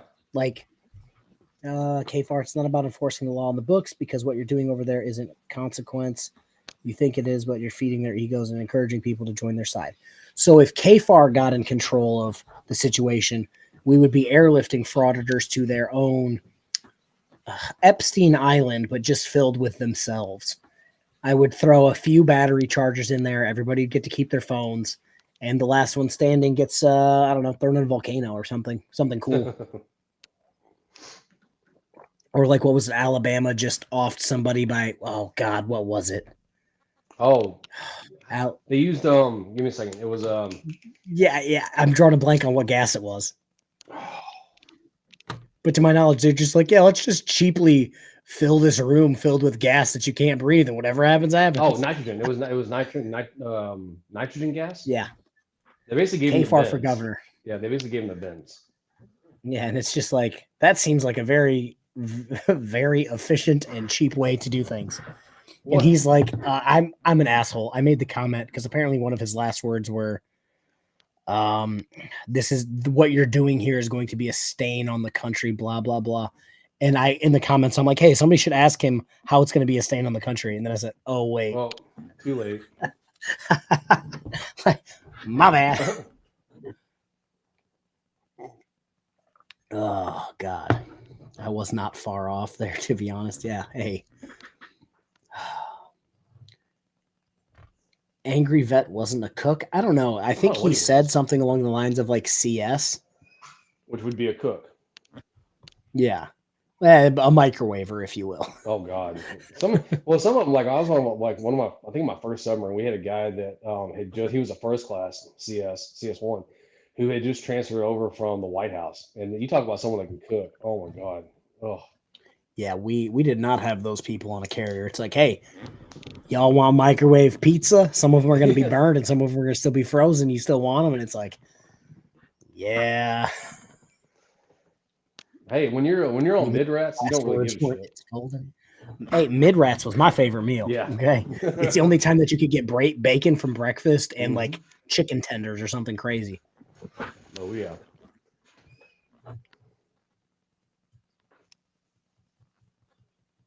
Oh, Jesus. Our society took a hardline stance after sovereign citizens ambushed police, which resulted in 2 police officers and the SovCit's neighbor being executed on their knees after setting... Jesus. Wow. The SovCits had foxholes and set traps. Damn. I'm telling you, there's a reason why they're considered a bad group. I mean, you're not wrong. I mean, look at... I got my chair stuck in my damn desk. It's just tall enough where it doesn't fit directly underneath my desk. Yeah, sovereign citizens are dangerous, but this is where I was going to bring up the rise of the Moors people. Oh, yeah, yep. Like, you literally had them hiding in the woods in the middle of the fucking night, fully geared up for war. And it's like, at what point, if one of them opened fire, what would have happened? Yep, exactly. I'm pretty sure not every single officer that was there was exactly ready for that fight that may have happened. Yeah, well, that's you talk about someone else that really just like boils my damn blood. Is that pullover when they pulled Fake him Mike over. Real News? No, well, yeah, him too. Yeah, God. But the guy from Rise of the Moors, what's his name? Oh, you know who I'm talking about. But that pullover video, like the main guy. Yeah, when he got pulled Jamal. over, well, it was Jamal. Yeah, that's Jamal from Rise of the Moors. When he got pulled over, I mean, dude, I was just like, I remember like holding my fist together, just like listening to him talk. I was just like, bro.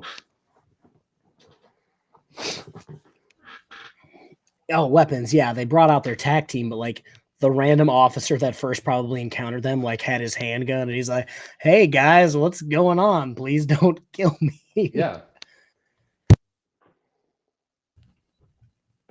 Oh. No, Walter White was the cook, dear Lord. All right, let's Heisenberg. I was gonna say something profound, but not really. Let's just keep watching the video. Say my name. Yeah, good. What are you gonna if you come home and there's a cop standing in the middle of your living room, right? You're not going to be like, what the fuck? The cop's going to be like, oh, we got a report. Somebody called in, said there was a burglary in the area, so I'm just coming in to check it out. It was exigent circumstances. Right. He's got the bag of goods in his hand. He's like, I found this. I think I scared away the perp.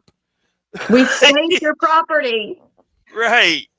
Yeah. I mean, it's insane how we got this system set up. It's the same way with the kids, the pedophiles. They gravitate towards jobs where they're going to be around kids, be it like frauditors, because apparently that's what they all gravitate towards now. Okay, we're gonna watch this because I want to see where George goes with this, because it's like if he starts saying they gravitate towards being police officers. And doesn't address that multiple people in his own community have recently got hemmed up for being kitty touchers. Yeah. I was going to say George is going to lose all credibility, but let's be honest, George doesn't have any. But it's just going to show you how intellectually dishonest he is if he doesn't address the theme of his community currently.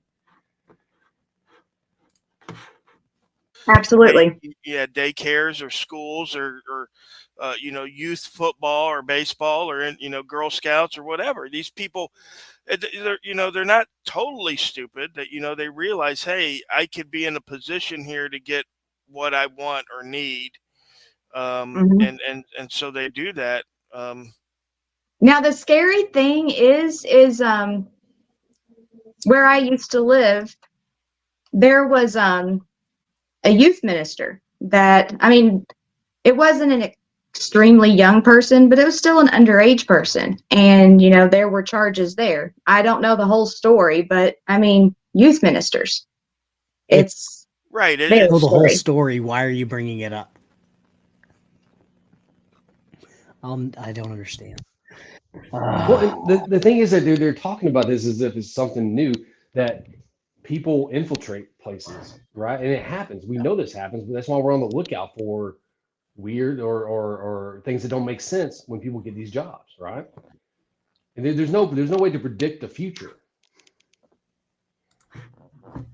Oh God, yeah. I bring this up to these people all the time. I'm like, hey, you guys should investigate XYZ. Oh, why? Oh, because they're, kitty touchers in your community, and none of y'all want to talk about it. And then they just move on like it didn't happen. And it's like somebody just said George should interview Jeffrey Sutton. Yeah. And it's like, hey, or drive to Texas and go interview News Now Houston, or that civic duty guy. Hey, go interview him. Yep. I heard that'd be a good interview. And it's like, oh, what do they have in common? Oh, they're frauditors that are kitty touchers. Oh, okay. Yep. And both, well, so I don't know. I wasn't really up to, sorry, I had to go off camera there to fix my contact because it was falling out. That's because when they make themselves a story, it's because they are the victims. Yeah. Who was it? Civic Duties trying to claim that, oh, I was drunk. That's the only reason I did it. And it's like, cool. That's not really an excuse, but keep preaching that. I bet you they'll love that in prison. That's never been an excuse. If that was an excuse, then drunk drivers would get off all the time. Mirrors looking at you. Who was it? And then Jeffrey Sutton was like, oh, somebody put it on my computer, blah, blah, blah. Oh, it's from the person I bought it from, blah, blah, blah. And it's like, none of that stuff makes sense, Jeffrey. The rabbit. Someday when I grow up, I want to be Rogue Nation. I wouldn't wish that on anyone. I feel bad for his children. The only people that want to grow up to be Rogue Nation are people that hate their parents. Or hate themselves. Well, but yeah, probably both. Because personally, I wouldn't exactly go, hey, you know what I want to do with my life? I'm going to travel around, Florida. I want to harass people and regularly get arrested. He likes that gerbil play in prison, if you catch my drift. Right. No, it's just disgusting. And that's why, I am super, super cautious with my girls, and I always have been.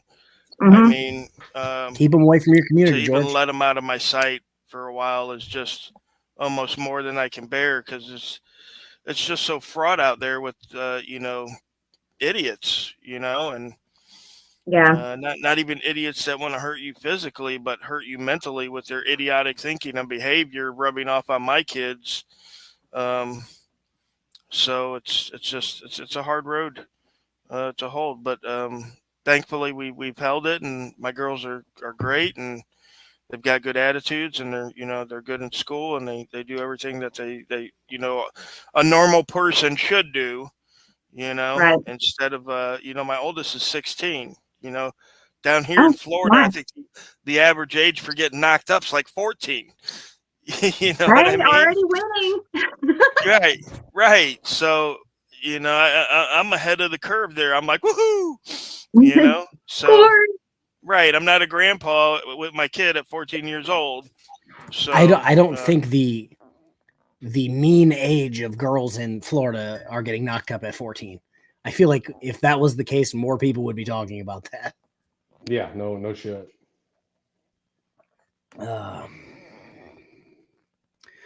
Do I want a nice big glass of truth juice about Chris and his channel? Sure.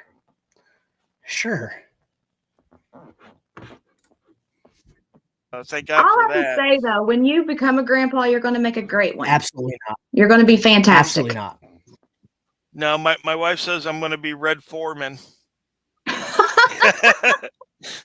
That's what she calls me now anyway. That's funny. I think you have a new nickname. I'm going to let Chris know about that whenever he gets on. Whenever he gets on. Right, Major League Foreman. Oh.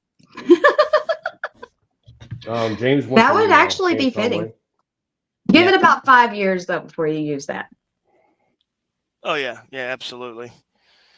So, Real you got anything else you want to discuss while we're on here, or? well, I was going to touch base on like what is going to happen on Monday. So what the possibilities are. So the possibilities are is, he goes over and they let him post bail, or maybe they will OR him, but I doubt it because now they have a vendetta, I think. And I feel they're not going to release him on his own recognizance if he has a felony warrant from a different state. The other state wouldn't have had them go out of their way to arrest him if they were just going to be like, oh, no, just tell him, advise and release him. It's fine. Yeah. Oh, okay. And apparently he's got like 8. Someone was saying he has 8 more charges in Meade County now. Yeah, I wouldn't doubt it. Yeah, like if they're putting their eggs in the ROR basket, those eggs are gonna, get fucking gross real quick because they wouldn't put out a warrant from a different state, go through all the trouble and all of the possible danger of arresting him at his home in a different state, just to be like, hopefully you come to Kentucky. Bye. Have a good day, Chris. Like, that's not gonna happen. Well, we may not be seeing him for a while because the thing is, like they were talking earlier, that there's an extradition order going to come in to extradite him over to Kentucky, right? And if he doesn't sign the paper, and that one thing I will give Rogue, there is a thing where you can waive, your right to fight an extradition. If he decides to not sign that and fight the extradition, he's going to be sitting in county for a while waiting for them to have a court. And see, I talked about it the first stream I did about this. If Chris was really about transparency and accountability, he would sign that order that would just get him moved over tomorrow, and he would take care of all this. But because it's about accountability for everyone else but him, he's not going to do that. Mm-hmm. In my opinion, he's going to try to stay in Indiana as long as humanly possible. Also, for Mrs. Kfar, I was going to pitch Indiana as a place to possibly move until I remembered that Chris and Tiffany live there, Texas. And now it's off limits. I can't go that far south. Maybe in 11 years, maybe. All right. We have a plan. And we can go down to Houston and go watch, was it News Now Ninja? And all that. God, what's the other guy? What is that guy's name? James. It's another James, and I hate it because my name is James, and I hate when fucking Jimmy Hague. My middle name is James. Yeah, so I hate when Jimmy Hague does stuff. I hate it when News Now Ninja does stuff because they're like, "Oh, my name is James," and I'm like, "Stop hurting my name." Yeah, man. no, it's not. I'm taking the right away from you. Your name is not James. Yeah, pick anymore. a new one. Yeah. God, I heard George is available.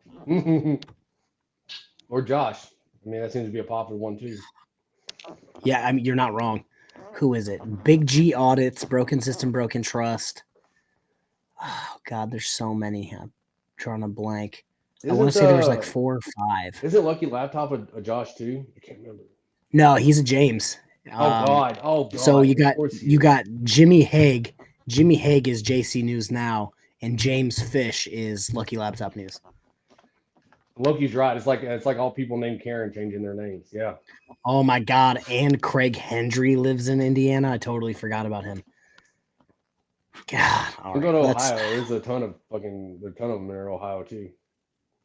Dude, I live in Michigan. Yeah, sure. Who are you telling? Yeah, 100%. I feel like anywhere other than like downtown New York City, I'll probably be losing a few if I move. Oh God! All right, let's keep going. I feel like they are going to request a bond. And then we're also going to have to pay extra attorney fees. So at some point, I do believe I'm going to get it up there and let everybody know how much everything is going to cost. That way, we can start working towards that. Right. And now, actually, you guys have a lawyer in Kentucky, right? If I remember correctly. We do. You should talk to him and see if he could get the probable cause affidavit for those warrants, because he'll be able to get them a lot faster than we will. Definitely. Yeah. Yeah, if he could get those a little bit quicker so we know what we're up against, you know. And then, I mean, of course, hopefully, the way it's planned is that T. Clay is going to, you know, represent him in this also, because it's all just one big conjoined clusterfuck. There's really no other way to put it. I mean, since the beginning, whenever the very first time that he went into Kentucky, it's been nothing but falsifications and ridiculousness. And now we are to the extremities that we are now. And it just goes to show that they won't really stop. There's not really a limit to try to make people shut up. No, there's really not, and especially in, you know, they don't consider Kentucky the South, but it is, to me, as deep South as Alabama is, as far as like the corruption and the backwoods, you know, good old boys club with the moonshine in and you know, all that other stuff. I've been through Kentucky numerous times. I audited there a couple years ago in the Louisville area. And they're just scumbags there. I got a cousin that lives by the Daniel Boone Forest. He's got property out there by the Daniel Boone Forest, and yeah, there's a lot of you know, backwoods stuff going on, and just a lot of you know, families that have been in power in these counties for years and years, and you know, these political machines. Yes. And you know, it's ridiculous that people think that we have this opportunity, right? Like, you can move your ass to the small ass Meade County and you can become, you know, the mayor, or you can become the county councilman, and it's really not that way, because these people are so tied in. You know, their cousin's the supervisor of elections, their uncle, you know, the county attorney. You know, there's favors that have been called in and need to be repaid from years and years. So, right, they're not going to relinquish their growth. So what's the saying? I'm drawing a blank on here because my brain isn't exactly what it used to be. What's the saying where it's like the easiest the easiest explanation is normally the correct one? It's Occam's razor. Instead of just saying, yes, Chris recorded himself doing all this shit, and there's a record of him doing this shit, maybe Chris is in the wrong. Yeah. Instead of that, Rogue Nation is now making this gigantic conspiracy theory about how everyone owes everyone a favor, and they're calling in all of these favors just to get him arrested and have him in prison for like 5 seconds. Right. Like, well, how does that make sense? Why would anybody waste any of their time just to have him in prison or jail for like a hot second? Exactly. They need to accept that maybe Chris was in the wrong. Maybe, especially Rogue Nation, maybe my continued streak of being wrong. Maybe you're just wrong, George. Well, and it seems like that's your new thing. Maybe you're just wrong. And George has some legal issues coming up pretty soon too, doesn't he? Well, he just got that felony not too long ago. There's like 6 other. I'm going to take it to. He's still trying to fight the felonies. He's trying to take it to the appeals court and then the Supreme Court. Good luck, George. Somebody said 6 to 8 new federal charges. It's like, at what point are you just going to take the L, fold up shop, and go home? Yeah, realize that you don't, was it only a moron, or was it Einstein said it? I don't remember who it was. Doing the same thing over and over again, hoping for a different solution, right? Is the epitome of stupidity. So I'm not going to give out the name, but okay. So let me tell you a little backstory about how my night went. I didn't go to sleep until about 7 o'clock in the morning. We got a bunch of snow the last week and a half, right? And then the last 2 days, it decided to pour rain all day and be like 50 degrees. So between the rain and the snow, my office started to flood because there was about this much water, just standing water outside the wall. So I was, deflooding my office, Navy style, buckets and swabs. I hate that I just said that. And somebody messaged me and they're like, hey, can I talk to you about something? I'm like, yeah, sure, shoot. And and we were going back and forth on like why it seems like there's like a war going on between the debunkers and the frauditors. And I broke it down like this. They all got started DC training. Hey, I'm DCPO qualified. How you doing? Yeah, so all of this started prime pandemic time where no court was trying to hear anything, wasn't trying to see people, no police department was arresting anyone, no prisoner jail were taking any new people. They were trying to limit the accountability that they had to keep people alive. And that's when all of these frauditors got big because they could do whatever they want. And unless they were unaliving people, unless they were, beating their wives, drunk driving, no one was getting arrested. Again, I worked in a prison at a police department. We didn't arrest anyone unless it was you beat your wife, you were caught drunk driving, or you unalive someone. Like here's a ticket. Hope you show up to court. Yeah. And we told everybody, we said, Rogue Nation, you are wrong. You are legally and factually inaccurate with what you're saying. And then he's, I'm not going to jail, blah, blah, blah. And it's like, well, you're not now going to jail. But eventually this is going to come around and bite you in the ass. And then sure as shit, as soon as the courts open back up, the police departments open back up, the prisons and jails open back up. You've seen it lately. All of them are getting arrested and convicted. Yeah. So it's like, they were like, why does it seem like so hostile? And it's like, because we told them 4 years ago, this is what's going to ultimately happen. And then they were like, it's not happening. And it's like, okay, cool. And now that it's happening, we're just rubbing their faces in it. Like, we told you so, sport. Like, we told you this is going to happen. And like Rogue Nation, he was one of those people back in the day doing XYZ. And now that he can't do XYZ because everything's back open, it's coming to bite him in the ass. Well, we had this thing, and I don't know if they still do it or not, but when I was younger, we had this thing in North Texas called the North Texas Warrant Roundup, right? And the thing was, these guys would get tickets and they wouldn't show up for court and they get a warrant on, but the warrant, they wouldn't, effectuate the warrant at that moment in time. But what they would do is they wait until, a certain time of the year, it's usually like around summertime or whatever, and they would come out on the radio stations and everywhere else and say, listen, if you have an active warrant right now, turn yourself in because on this date, we're going to do a warrant roundup. And they send out everybody, the sheriff's department, local police departments, all this kind of stuff. And they just do an entire, couple of days of warrant roundups.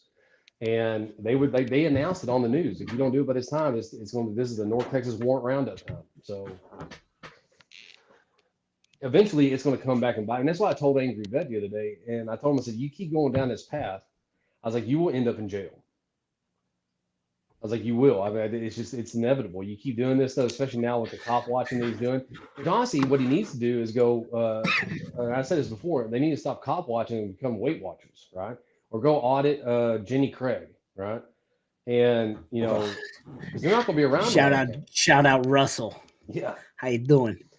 And Russell, MCC, Wolverine Transparency, Glenn Serio, like the list goes on and on.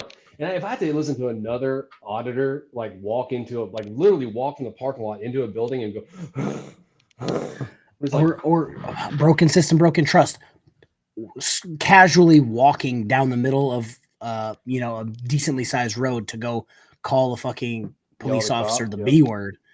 And then by the time he gets there, and it's like, you guys are out walking around all the time. Like, does that not do anything for your body? Literally, yeah. And that's what drives me crazy, because you would think that they'd be some of the fittest people in the world because they never drive anywhere, right, according to them. And so they're always walking everywhere. You figure they'd, be super skinny, but nope. Casey, what's up? No, weapons. So I was in the DC locker, and for a short time, I was in the actual DC Central as a phone talker. And 3 seconds after dealing with the Master Chief, I'm just like, yep, never doing this again. Good luck, guys. And I took my happy ass back to my DC locker.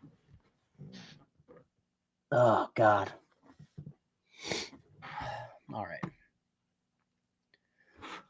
Let's get back into it. There's no way in hell we're watching an hour and 17 minutes, guys. I just want to let you guys know that. It's already been 2 hours. It's already been 2 hours. Your boy needs to eat still because I haven't eaten like all day. Grip on it. Just like Noel. You know, he's Oh, going to milk yeah. it. They're going to milk it until the last dime comes rolling out of somebody's pocket. They're going to milk the shit out. You know, Absolutely. what tears me up is that people in these communities like look up to these people. You know what I mean? They're like, oh, the Jefferson. Still, You know, they're even living in after the the East Side. charges.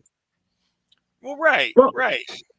in Clark, like even after the charges, like, and the possibility of charges for others, I'm looking on social media and still the support that they are receiving, it's like these people do not listen or see or even care about what the news is publishing. It's not even what we were publishing or are publishing. It's what the news Night, Mr. media Fox. is publishing. And it's like, no, I don't see it. You're still a fantastic. So I know Chris was trying to go after a legit journalist from that area. I think I shared the article on both Facebook and Food is Overrated. You ain't wrong. I have my Hall's Defense vitamin C cough drops and my Snickers flavored coffee. I'll be fine. But no, there's a journalist from that area that's been covering Chris. Yep. And never has anything to say about Chris. And Chris is like trying to come at him now because he's not just laying over for Chris and just posting whatever Chris wants. And it's like, dude, anyone with like 3 brain cells does not support Frauditors. Yes. But like Chris gets upset. Oh, you're smart and you have a way to get information out. Oh, and you're not writing just making me look like Jesus. How dare you? I'm going to sue you. And it's like, Chris, crawl off your cross for a second and realize that you're a fucking shitbag. Get off the cross. We need the wood. Yeah, like, I'll never understand. Person, and we support you. And I'm Right. like, Yeah, that's, you know, I'm that's like, how I stole people your are. money. Well, they have a belief. Maybe they're tied in economically with a person and they don't want to believe that, or, Right. Sometimes it's hard to say this person I've known all my life is really a pedophile, or you know what I mean? Like, Dear God, Tiffany. is that That's Chris? good. All right, let's see Yep. what he has to say. Let me go through the whole button pushing spiel. Oh yeah. Will you sign over your firstborn child and $9.95 per minute to talk to this inmate? Yep. Well, how about you don't break the law and go to prison? I mean, it's super simple. Like, it's not. This ain't difficult. I think it may have been Erica earlier in the chat, and I wanted to say something about it, but I totally just didn't address it at the time. If you don't want to do all this shit that has to do with prison, if you don't want the shitty conditions, if you don't want to be beaten up by other inmates, if you don't want to pay to call your loved ones, maybe, just maybe, you shouldn't break the fucking law. Yeah, I mean, it's not hard. Weapons, I ain't gonna snitch. I ain't gonna snitch. Your son's secret is safe with me. Yeah, it's like if you don't want X, Y, and Z to happen, maybe you shouldn't break the law. Like, it's really that easy. Yeah. Don't threaten someone's teenage daughter. Okay, cool. Noted. It's that easy. And what's really creepy is, for the guys that are in there for the long time and they call their girlfriends and they're talking hot on the phone, you got these guards over there listening to it. I mean, those guys are some real creepers, man.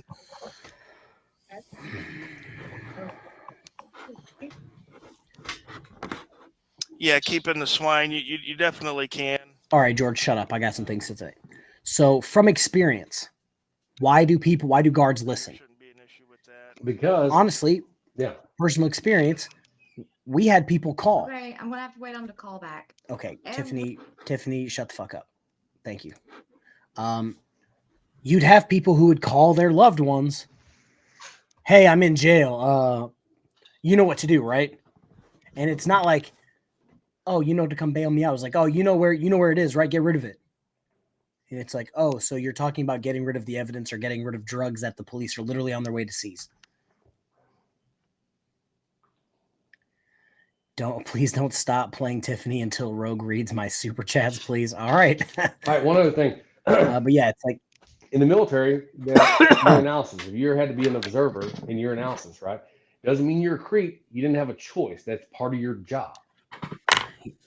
Yeah, it's like they're not pants down fucking beating their meat listening to Tiffy and Chris talk about a pickle. You know what I mean? Like they're not over there doing that. It's like they're listening to be like, they're listening for Chris to say, all right, well, now you got to finish it. These are the addresses. Send our subscribers. Yeah.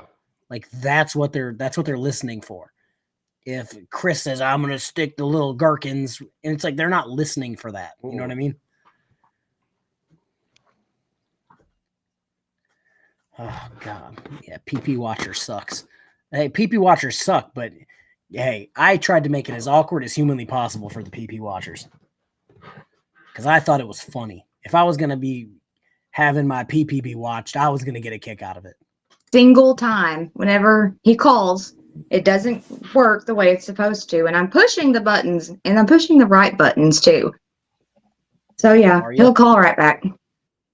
You can't run StreamYard. It took me a while to get it set up so that he could call me. And so from experience, it's way more difficult to set up a live stream from YouTube, like on your phone, than to set up one through Restream. But somehow she regularly goes live on her fucking YouTube channel all the fucking time.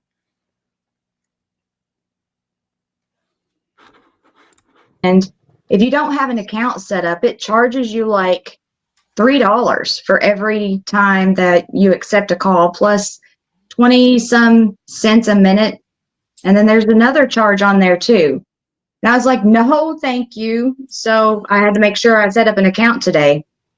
And I have to make sure that I keep money on that because I am not paying all of that extra money just for not having an online access account. Yeah, down here in Florida, they actually charge you a daily fee for being in jail of $50. So, oh, wow. Yes. So, you're getting put in jail, you're paying to be put in jail, and then you're being charged to talk to people outside of jail. It's ridiculous. I believe the saying is, then don't break the law, asshole. I believe that's what we're going with. Like, it turns out it's really easy to stay out of jail. It's really easy to stay out of prison. Yeah. But it seems like Rogue Nation and Chris and Tiff and all these frauders, like, yeah, you can just one day just trip and fall into 15 years in prison. And it's like, well, and here's the thing. Can you though? They do this stuff, right? They do this stuff to you so that you'll, I don't know, maybe not want to come back. Right? The idea is that, and I get that we can get in a whole big argument about, recidivism and all this kind of stuff with the system, but the basic idea is that you're not supposed to enjoy it there. It's supposed to. It's not summer camp. No. Yeah, it's not summer camp, and these people think that they should just be able to just, oh shoot, yeah, they think they should just be able to frolic and do whatever they want, and it's just like that's not the point of prison. Turns out. Oh man, that was literally what I was about to say, jumping in, but you beat me to it. Hey guys. Hey Bubba, what's going on? Just finished editing and saw you guys were still on, so I thought, what the heck, I'd jump on. Yeah, because we're only 31 minutes into a hour and 17-minute live stream. Oh, and we've been live for 2 hours and 4 minutes. Oh, you poor guys. So it's Rogue Nation talking to Tiffany about Chris, and we're waiting for Craig Hendry to jump on with them. Oh, he shows up? Yes. Oh boy. Yeah, I know. That's your legal counsel. Yeah, I know who Tiffany is, but I'm not sure I know who. I don't know who's Rogue Nation. I don't know. Oh, yeah, he's very small. Yeah, insignificant. Yeah, I must have forgotten about him. But I don't know. The old coot was saying earlier that how bad prison is, and you're right. It's like prison's not exactly a 5-star resort. It's supposed to be shitty. It's supposed to be a place you don't want to go because it's shitty. Yeah. You're locked up with people that are terrible and nasty, and if you're someone who makes it a habit of pissing people off, you're probably going to get your ass kicked. Yep. Yeah, you're not supposed to want to go back. That's the whole thing, right? Yeah. You're not supposed to want to go back. This ain't Cozumel, right? Yeah. I mean, to be fair, Craig probably wants to go back. I mean, given the way he's talking about. I mean, I don't know. I guess that's the only way he gets physical human contact he doesn't have to pay for or wear a bag over his head for. Well, yeah, what's it called? How much are you keeping track of Craig and what he's been saying lately? Because I thought the guy was like locked up and wasn't around. I watched Frauder Troll's latest video of him where he's going to be going to trial over stuff, but he's on pre-trial release, and that's the thing too. Like if you're the fact that he's not in jail, which means he's either out on bond or released on his own recognizance. In either case, he's in he's under conditional release, meaning that we're letting you be outside the courtroom and live your life until your trial date. That's not something you're guaranteed by right. That's something that if the judge grants you that, you get it and thank your lucky stars. And then you're saying, well, I'm not going to adhere to any conditions they impose on me. Well, then go back to jail, because that's your only two choices. You don't get a third option. Yeah, you mean they aren't looking? All right, so I figured out why my keyboard keeps turning off, because I'm not using it. That makes sense, right, guys? Yeah, that's why I keep my watch, or not my watch, my mouse does that. I keep my keyboard wired for that reason. All right, let's see here. What am I trying to do? Oh, that's what I'm trying to do. All right. Let's roll this beautiful bean footage, I guess. Oh, lovely. It really is. It makes me wonder what my tax dollars are going for. Because they're paying, I'm paying to be kept in jail $50 a day, which it can't cost $50 a day to keep me in jail. Like, I can live on the street for less than $50 a day. Yes. Hey. No, I'm good, babe. I'm actually doing a live update with Rogue.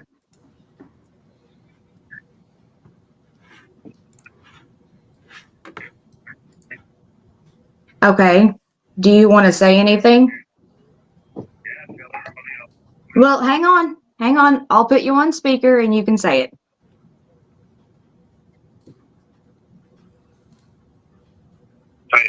Okay, you're on.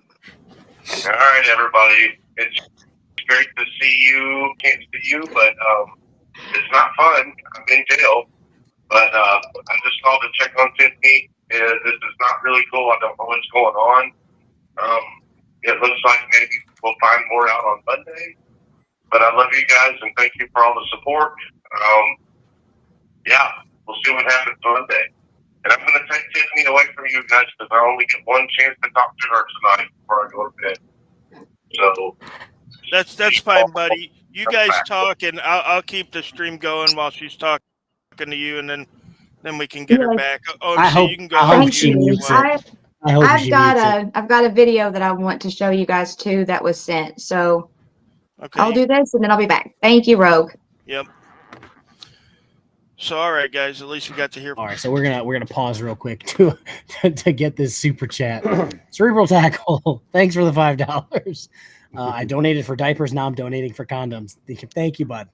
Thank you. Oh God. I'm glad she walked off and didn't have that inappropriate conversation. Right. On stream. I'm not a CEO. I don't need to hear it.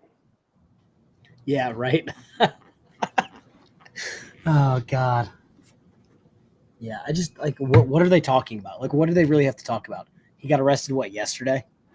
Yeah. And all he's gonna do is you're streaming on my channel. How much money did we get, babe? Oh, jeez. I'm surprised he's letting her stream on his channel. Right. Well, he knows that she knows that she'll fucking get it if she does anything dumb. Yeah, right. I don't know why he's complaining he can't get out of jail. I mean, I think he's just pressing the wrong button. Yeah. What, you mean you haven't played your get out of jail free card? Damn, Chris, what are you doing? You're an FBI informant. You didn't call your handler? Come on now. Oh God. I want to see what Rogue Nation has to say, but she's literally gone for 10 nobody ever. Yeah, she's literally gone for 10 minutes. Do you guys want to skip ahead to when Craig gets on? Yes. Yeah. Because I love torturing myself. So let's go ahead and do this. Right? I just took 10 minutes out of our watch time. That was like 4 pauses that I just skipped. All right. Here we go. it's that far fetched to say that Chris won't be looked after in a helpful way. You know, it is a life threatening situation. Hopefully, Bill. he loses some Exactly. weight while in prison. Debo's Nation, what's Ben, up? the best thing that we can do to help is wait until we have accurate information. Take that accurate information and dissect it and see what we got. And then after that, we need to get on the horn. We need to contact the governor's office, the state attorney generals, again, in both states. Let them know the situation and say, hey, this needs looked at. There's something wrong going on here, right? These charges that he's charged with don't fit the elements of the crime. These people have been lying on him since day one. Do they want to get him? Who's been lying about Chris since day one? Yeah, it seems like I was about to say all of that is strictly their opinion. What was I want to say? Like maybe not even a year ago, 8 months, 9 months ago, we all started covering Chris with factual information. Yeah, from his own video. Chris responded with, "I'm going to sue you. I'm going to sue you. I'm going to sue you. You're stealing my content. You're ruining my construction business." And it's just like, it seems like the only person lying since jump is Chris. And honestly, I think what ruins your construction business is going to jail. It's really hard to complete construction projects from prison. Apparently, I don't know. I mean, there were some guys in Alcatraz who managed to, build something pretty cool to get out of there. Yeah, you're not wrong. Yeah, like somebody, Vegas VIPs. I wish he was still here, because he was talking to, oh God, what is Will's new name? Era of Transparency. Anywho, and he's like, you guys all need to be. Grace escape anyone? Yeah. He's like, you guys should all be apologizing to Chris for ruining his construction business. And it's like, he was getting a shit ton of bad reviews on his construction business once he started frauditing, yes. But he was also getting a shit ton of bad reviews 3 years before he even started frauditing. So it's like, yeah, I'm pretty sure. As far as his construction business goes, the furthest he ever gets, he just digs a hole. That's it. Yeah, it's like, you can't say, like with the K Farms account that everybody thinks is me. It's like, that account was made 11 years ago. Like nobody was predicting Chris was going to become a frauder. Like, I'm going to start sabotaging his construction business. Nobody was like, in the future, this guy's going to be a problem. Same thing with his probation violation, or his lack of finishing his probation from 25, 26 years ago. They didn't start a conspiracy 26 years ago to be like, Chris Ryder is going to be a problem in 26 years. We should get this in motion now. Well, and the thing is, most people don't give two shits about his construction business. That's not what they're talking about. Until he put out what the name of his construction business was, I did not know. Yeah. But that didn't stop him from trying to sue me for causing him harm. And it's just like, I didn't even know the name of your damn construction business. Like, what the hell? Wait, remember, this is a guy who credits his frauditing to AFA, right? AFA is the one that got him started. Moo tits. Oh boy. Yeah, I know how much you love him. I mean, to be fair, AFA stands for a lot of things. My personal favorite, a fucking asshole. But I love it when Tones just lets it rip. Yeah. Okay. Without context, that sounded really nasty, but I'll take it. That was funny. Oh God, Walter Mitty. I think both are gross and sexist personally, but I do not like what they do. What did I miss? Or was that just like? No, I got nothing then. Okay. I'm gonna hit play and I'm gonna fetch more coffee, because that's what I do here. I drink coffee. And I know things. New channel idea from Weapons. Tones Unfiltered. Yeah. All right, here we go. I almost thought of that too. Like I sometimes watch videos and record myself using StreamYards just to take notes. I may upload my watches of that. It's mostly me cursing or silence. Yeah. All right. I get demonetized so fast. I'm gonna get some more coffee. I'll be right back. All right. I'm in there and hold him in this county where a known hater of his actually runs the jail, right? Yep. So Craig, how you doing, buddy? Good to see you. Hey. Hey, everybody. I'm about to pull off to the side of the road, so I'm going to stay muted until I do, okay? All right, that works. Good call. Yeah. So Chris wanted me to tell you guys again, thank you all so very much, and he loves you guys, and that he's not going to keep fighting this, and it's going to work out the way it's supposed to. I just know he's like super stressed, and he has every reason to be stressing over this situation. And if I'm not, I may be incorrect, but I don't think so. I think that actually JJ is the complainant of the charges. And I don't even, did you already say that, Rogue? No, I didn't, but it kind of made sense. Right. As far as that goes. Mm-hmm. You know, just like, I don't know how many people saw the FEMA incident that we had go down here in Florida almost a year ago now, but Dr. Sean Berry caught a charge for battery on a security guard. Well, it just so happened that that security guard was a well-known troll on Frauditor Troll's channel, right? So what happens, and what's going to continue to happen now, is that when we're out there doing our job, sometimes there's going to be people that we don't realize that right off the bat hate our guts, and they're going to do whatever they can to get us incarcerated. Yes. And that's what we saw with I'm sorry. Dr. Pause. Wait, so you're telling me that this guy is worried that people are going to go out into the world and try to provoke them into a conflict? My God, who does that? Yeah. You know, what horrible, disgusting, worthless piece of complete and utter shit would go out to provoke conflict with someone? I know, shocker, so right? I wanted to talk about Dr. Sean Berry for a second. Because, you know, George comes into everyone's chat and tries to start shit because that's what he does on the internet and what he does behind a camera.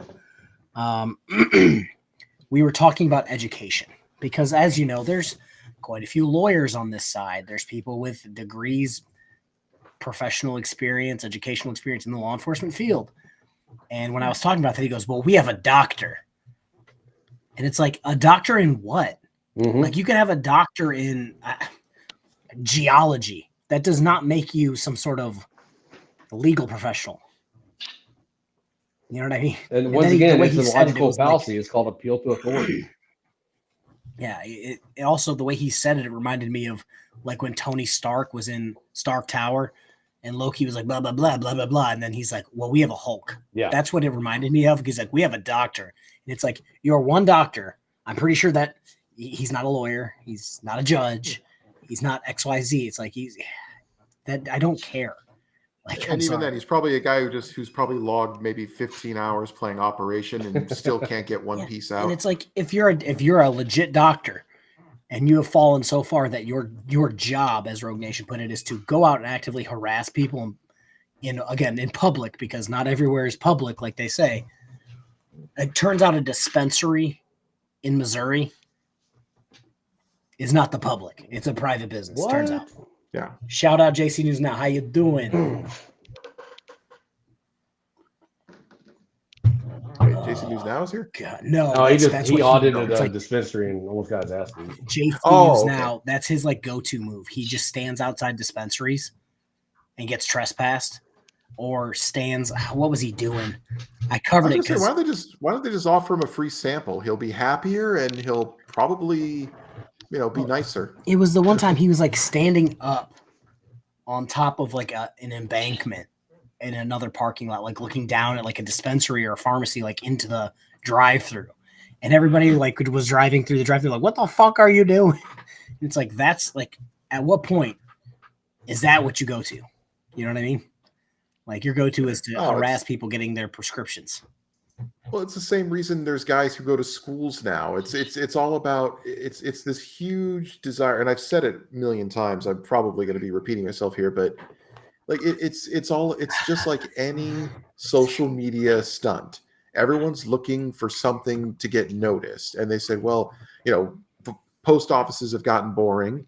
Courthouses pretty much can't do them anymore. Police stations are still kind of hanging in Post there, office, but it's like, courthouse, and libraries station, are kind of dull. library. Yeah. Oh God, that Yeah. angers So me they said like, oh, we need something original. So they go to school, and weapons 175. You're right. The school going to a school pisses people off. It brings controversy, which I don't mean to plug myself, but I'm making a new video. I'm coming out with a new video.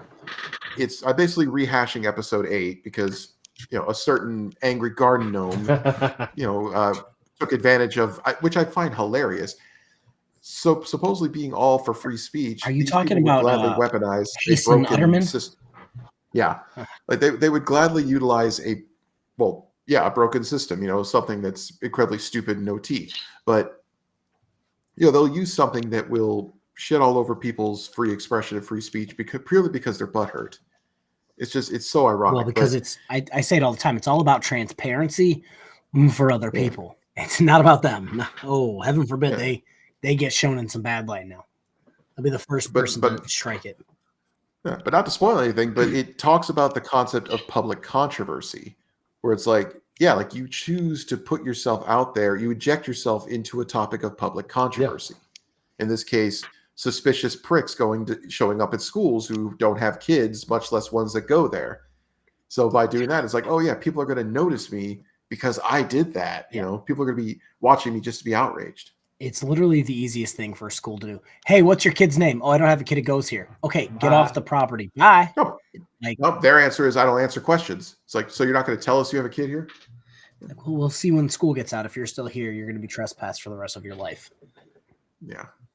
It's so dumb. I'm sorry. Like you go to a school and you don't have a kid there, you should be arrested on contact. I'm sorry. Yeah. I'm not playing games. Like if anyone ever tried to shit my niece and nephew's school, like I'd be up there in a heartbeat. I'll tell you right now, even if you have a kid that goes there and you no longer have custody of them, you should get thrown in jail right away. Yeah. Shout out Josh. Yeah. Oh God. Some of them get trespassed from the entire district. Oh, so yeah, they do. Vegas one-shot VIPs deal. had a interesting take on let me use my phone real quick to let me look him up. You remember Wright's Ruckus Revolution? Yep. Wright's Ruckus Revolution hasn't posted a video in a month. He told the cops when he got kicked out of that elementary school that he was going to go over to like the preschool or whatever next, right? They're like, hey, we have the superintendent for the entire district on the phone, and you're banned from everywhere. Like, we're not playing this game with you. Yeah. And that's the other thing too. Like we're a nation where it's unfortunate, but we're a nation that's regularly plagued by shady people going to schools and doing horrible things. Yeah. So it's like that is the one place you don't screw around. Okay, that's like it's like, how should I put it? Like, okay, when you're protesting, you do technically have the constitutional right to burn an American flag. The last place in hell you want to do that is in the middle of a military like cemetery during a funeral or something. Like if you do that, I'm sorry, like you are gonna get your ass kicked and you're gonna get bounced real fast. And it's like that. It's just, it doesn't matter whether or not you can. It's the fact is you should not, because there will be consequences. So I just checked. Wright's Ruckus Revolution hasn't posted any new videos, shorts, community posts in a month. And Vegas VIPs, even though he's a frauder, he assumes that because he hasn't posted anything, he's probably in jail. I'm just like, good on you. Probably. No, it wasn't Vegas VIPs the guy who said I was too mean to that FAPA dipshit or whatever. Yes, one and the same. Yeah. It's like, I mean, it's like, I'm sorry. Well, hey, first of all, I don't apologize for anything. You know, he is a little shit, and I stand by that. But it's like saying, oh, so unprofessional. It's like, I'm sorry. I don't owe, you know, that little guy anything. I don't owe him any professionalism the way he acts. You know, like just like a complete and utter snot-nosed twerp. Talk about entitlement. Yeah. You know, I mean, that guy's a future incel. I wonder if he was approached by some parents. Well, the best thing that I've seen. So MCC went to a special education school and bang, got convicted. Who else? Wait, what is whose his channel name? is down? Irish Demon. Oh, what, you're kidding me? What happened? I think he's down for a week, so in my head he probably got like a community guideline strike or something. Oh, okay. If in my head, if he played that Glenn Serial video I've been seeing going around, it was probably that. Oh, what happened in that video? Basically, Glenn just was saying some very vulgar things that YouTube probably didn't like. Well, I was gonna say, I hope the original video was taken down because they're just taking out people who were replaying. Because okay, I tried good. to find the original video and couldn't find it. Wait, Glenn Serial was saying horrible things. Pretty much, he's been crazy, doing. right? Yeah, no, yeah. It was a video of Glenn Serial. I thought it was new. That's why I was looking for it. Tella Klein on Facebook said, actually, no, it's old. He hasn't had that van in like 3 years, I think she said. Oh. But it was like him living in his van that looked like the inside looked like Cody High Roller's car when he got arrested that one time. You serious? Oh, wow. Oh, jeez. One of the people who owned houses on the street was out walking their dog, and they're like, bro, you need to move. Like, we're getting sick of you throwing your trash out the window. We're getting sick of you in the middle of the night opening up your door and pissing on the fucking street. Like, you need to fucking go. And Glenn was like, you 3-letter F word this, you 3-letter F word that. Like, you're not going to try to fucking fight me, blah, blah, blah. And it's just like, oh, he did a live stream showing Glenn Serial's video at the pro-Palestine rally. That's a cause Glenn really cares about. Yeah, I can see if that's what YouTube took it down for. It's like Glenn couldn't. YouTube's another story. Glenn couldn't pick out Palestine or Israel on a fucking map. Like, sit the fuck at home, Glenn. He's got a 4,000 level English from college, so. God. Let's see here. I was gonna say, like, a community guideline strike hit him that hard. It's like, I don't know, freaking Butterton hit me with 4 privacy and I don't complaints. know. I am surprised my channel has survived. My whole thing is like, I don't even know how one would go about doing that. If that makes sense. What, file a privacy strike? Yeah, people are always making claims of like, I'm filing copyright strikes against people. I'm filing privacy strikes.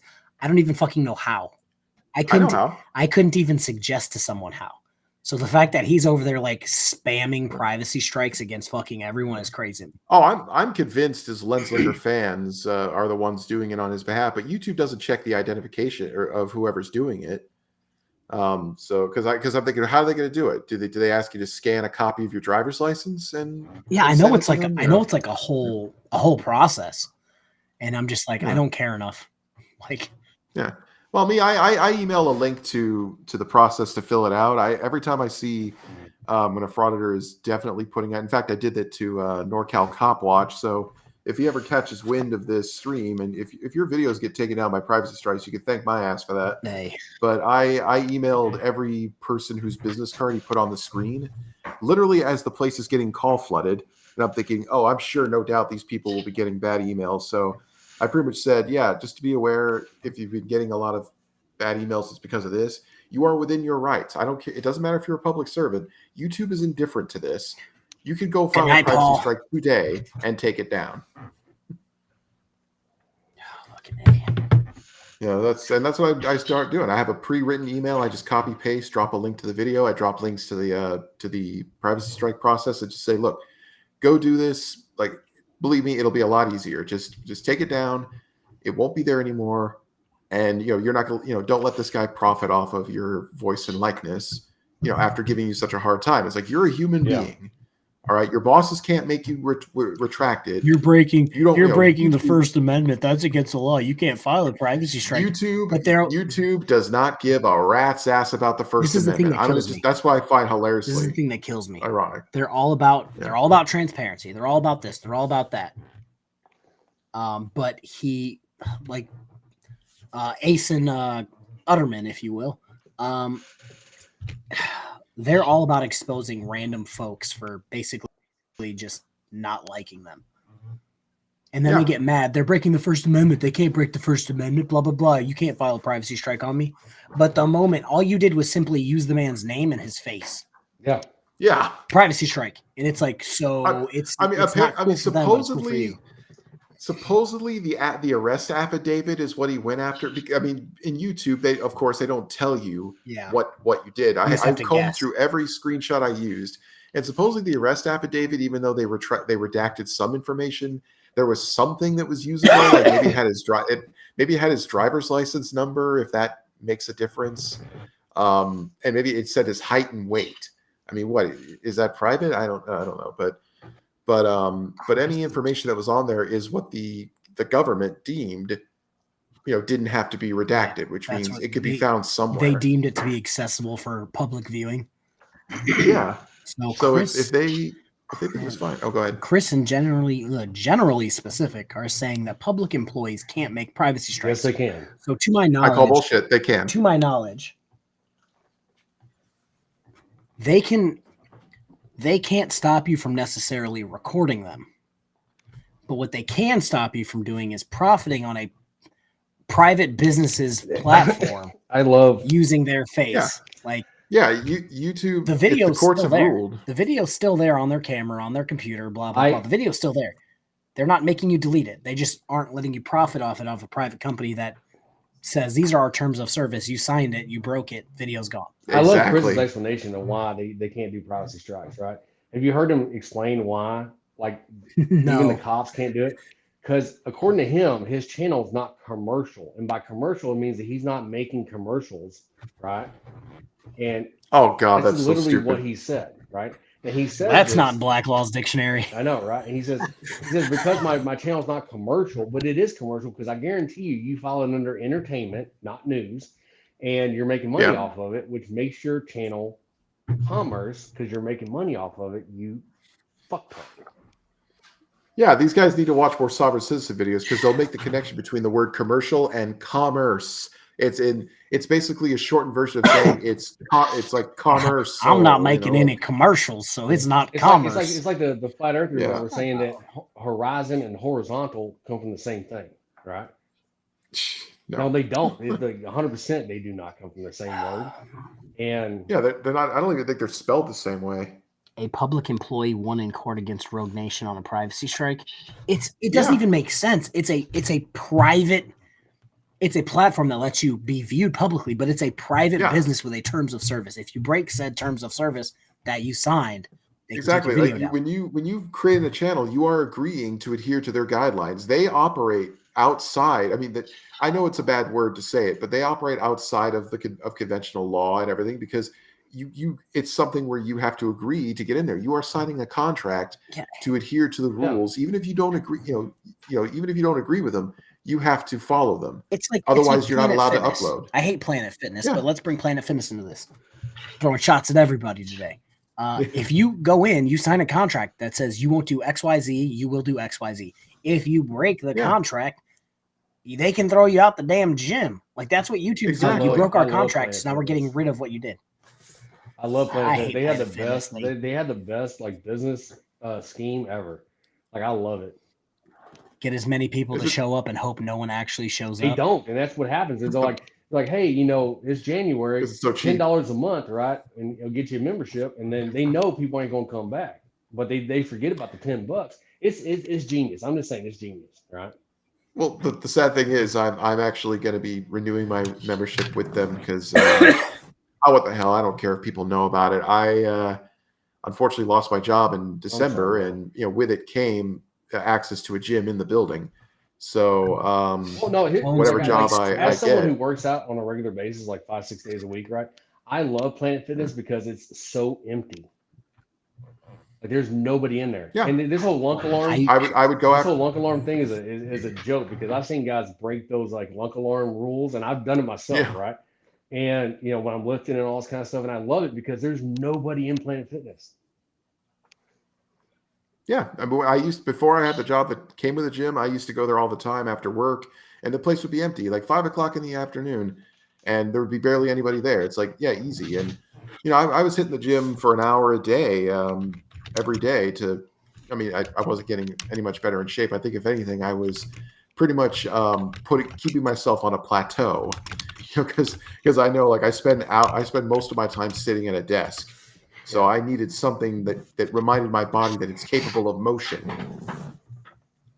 but after I lost that, I haven't been back forever. So I definitely need to go back. And yeah, Planet Fitness is the cheapest thing. So, you know, once I land another job, I'll be going back to it. I paid $30 just so I could use the massage things at Planet Fitness. That's the only reason I went. I'd go there. I have never used those. I gotta try that once. And they actually have like really good equipment. Just like there's hardly anyone in there, and I love it. My home gym, right, that I like, it's in my hometown where I'm at now, which is like an old school, like, you know, like barbell gym, is way busier than any Planet Fitness I've ever been to. Yeah. You know, the silly thing is there's a 24-hour fitness literally, or yeah, I think it's 24-hour fitness, like literally on the opposite corner of where I live. And it's like, I could go there. It's closer, but they're so damn expensive. It's like, you know what? For an extra 5-minute drive down the road, I could go to Planet Fitness for like a fifth of the price they would, you know, that 24-hour fitness would charge. Oh, and just to put this out there for all the auditors that are listening, First Amendment auditing is not a job. Never has been. Yeah, it's not. Yeah. Yeah, I love it. Yeah, Paul Fraser's right. Like the First Amendment is against the government overreach. Exactly. So when you say, oh, but a public employee is a member of the government, it's like, well, they're not an elected official, first of all. So I think it's a loose term of whether or not they're even government. But at the same time, it's like YouTube is not within the sphere of the government. Private. I mean, YouTube doesn't have to honor anybody. Like YouTube could kick off anybody. If it wanted to become politically biased, it could literally kick off all the right wing or all the left wing people. And really, there's nothing you could do about it. They can't sue. They could slip anything into the terms of service and just like, you sneezed on stream. Bye. Exactly. They can do it. And that's why I find it so hilarious. And I'm going to say as much in my video that you got to love that these guys are willing to, you know, utilize a platform that is probably more tyrannical than most third world countries. I mean, like, these are ones where like there's a lot of things that they don't allow. There are rules. Sure, their enforcement of it is purely arbitrary, which I would argue that YouTube is corrupt. You know, like the people running it, they pick and choose their battles. They decide who to back. There's a whole argument to kick between, off, like publisher and what's it called, provider and publisher, right? But not for tonight. But there's a whole argument with that when it comes to YouTube and the rest of social media. But am I getting any sleep now? Absolutely not. I don't know if you were here earlier. My office, my voice is like trying to come back, and it's just being weird. Yeah, I noticed.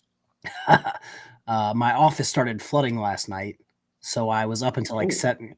We got a bunch of snow, and then it decided out of nowhere to be like 50 degrees and melt rain for 2 days straight. So I had about this much water just sitting outside these windows, and it was like leaking in. I was sitting here, and obviously you don't know. I just heard, and I went to get up to check what it was, and I just stepped in water and just slushed it all back. And I'm like, what the fuck? It was draining around my furnace into the drain on the other side of my, like, the laundry room. And I'm like, fuck. So I was like, I went outside with a pot and was just like throwing the water like further into my yard. And it was like 3-4 o'clock in the morning. I was wearing my giant coat so I wouldn't get rained on. And then I came down here and cleaned everything. I'm just like, yeah. So I didn't go to bed till like 7. And then I slept for probably 2 or 3 hours today. And now I'm here. Oh, you poor man. Yeah. And I was planning on sleeping. I literally was like, at 2 o'clock, I set my alarm. 2 o'clock, I'll be good to go. Mm-hmm. And then I found the Atlantic Ocean in my office. I'm like, that fucking sucks. Oh, boy. All right. Let's listen to Craig. Craig. Keep going. Yeah, I was going to say, I feel like we've been putting off listening to Craig. Like, we're all dreading it.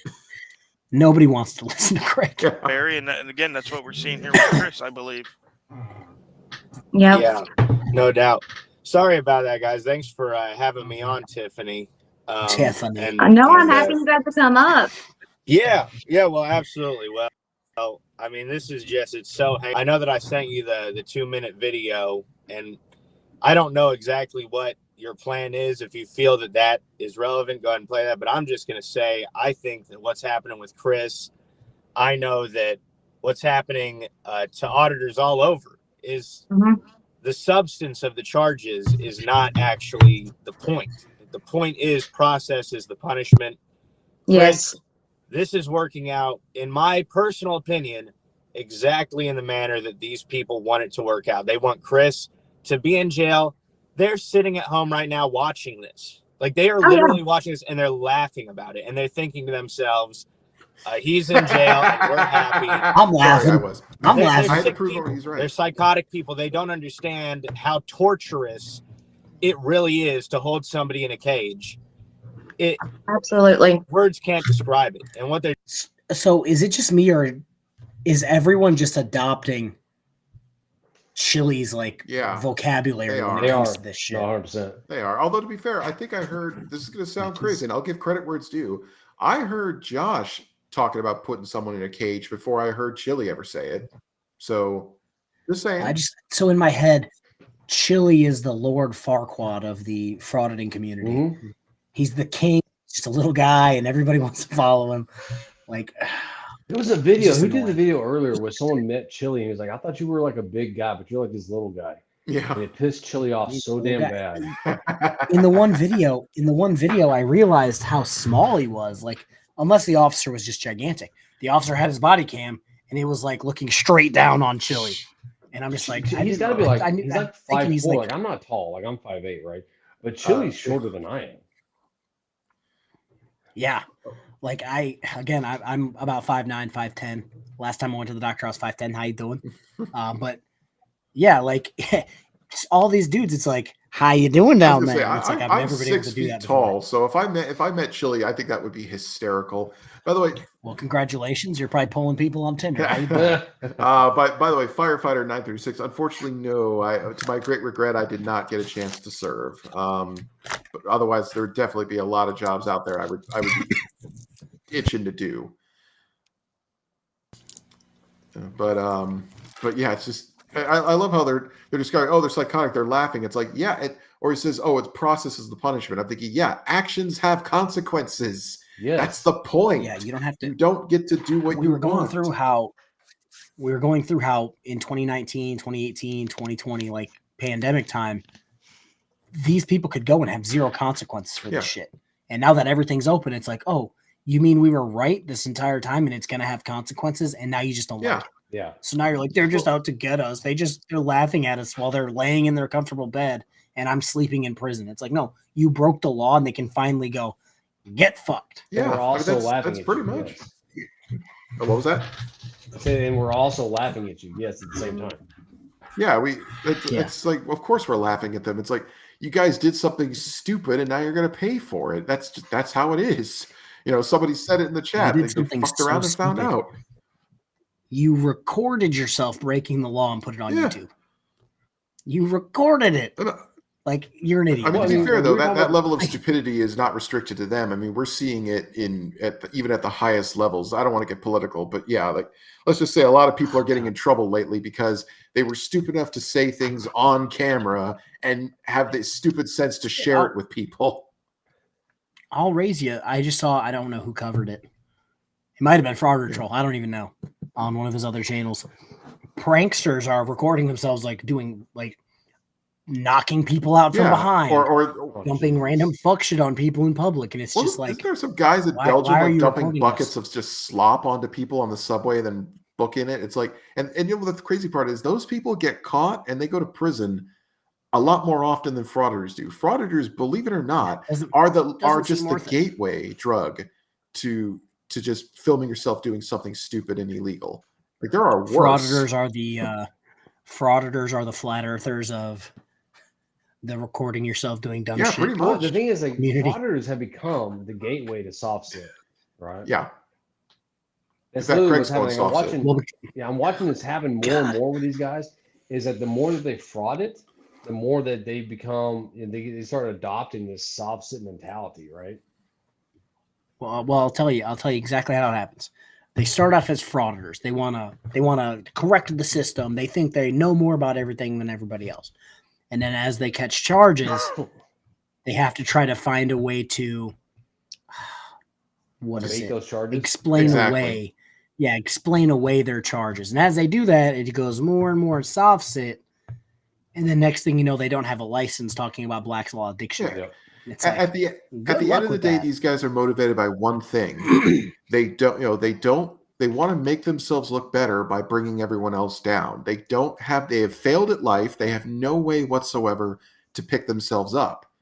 Like, think about it. They're going after people who have, a job and they're unemployed. So they have to find a way to make people with jobs look worse or less noble than people who are unemployed. It's just, it's ridiculous. And weapons, they have obstinate defiant disorder. Like, they want to challenge, and victim complex. They want to challenge everything. You're gonna know who this is before I do. I know of this person, but I'm drawing a blank on his name. Oh, that's not the comment I wanted to put up. That's the comment I wanted to put up. Oh yeah, the Johnny Somali. Like, I think that's his name. Yeah. He fucked around and found out in Japan, and now he's in jail there. It's like, it's so stupid. The guy just thinks he can get away with anything. It's like, oh, I'm just hope like, it was I worth think it's funny, so therefore it doesn't hurt anybody. It's like, or I think I'm right, therefore no one else is. It's just that's what these people are like. Or like the woman who goes to gas stations, hops in people's cars like she's going to steal them, and then she's so dismissive of their outrage. It's like, she's like, oh, it's just a prank. It's just a prank. Like, she just hand waves it away. It's like, lady, you're going to get freaking popped. Okay, that happened. That prankster, right? Yeah, and that guy, popped, right? Yeah, and I just insert Thanos line. I'll just say that. I can't say it because my comment got deleted for it, but all I can say is that it's like, because the way the guy was acting after the trial. Like, the way he just made stupid faces with the camera, and his mother just completely I think she's just given up on him. She's making no effort to admonish him or even get him to. Wait, which person are we talking about? Some prankster who basically did the whole getting in people's face thing, and the guy just pulled out a gun and shot him in the gut. Yeah. Oh, fuck. I love that one, because that caused such a shitstorm in the pro Second Amendment community. Because the USCCA didn't want to help defend the guy. Oh, wow. Because they're like, oh, we don't know about this and we don't want to look bad. So basically they took his money and were like, yeah, we're not going to represent you. Good fucking luck. Really? And yet that guy still, he got off. He got off. He wasn't found guilty. Well, he did and he didn't. Well, he didn't get the serious charge. Because he didn't get the serious charge, but was charged with like firing a gun in public or something. I mean, come on, what's the sentence for that? And it's like, well, no shit, I fired a gun in public. It was self-defense, and it was in fucking public.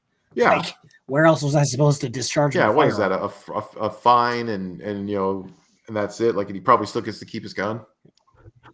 Yeah, it's like, all right, let's get back to Craig. We're so close. We're so close. What they're doing to him is terrible. What they're doing to you is terrible. What they're doing to everybody involved in firing a gun for indoors. freedom is terrible, really. It's a weaponization of the legal system. And yeah, I mean, I'm to the point where I don't see where the legal remedy for this is. I mean, I truly don't understand. There's no way that we can get these people to give Chris his time back, to give him his time with Tiffany back here. And the only way that stuff like this is fought is either through a hell of a lot of time in jail or through, just suing these people. That's my personal opinion. I think that some way, somehow, you guys have got to file this tort claim. We've got to get the wheels moving along. We've got to start suing these people. I agree. Even that isn't enough, really.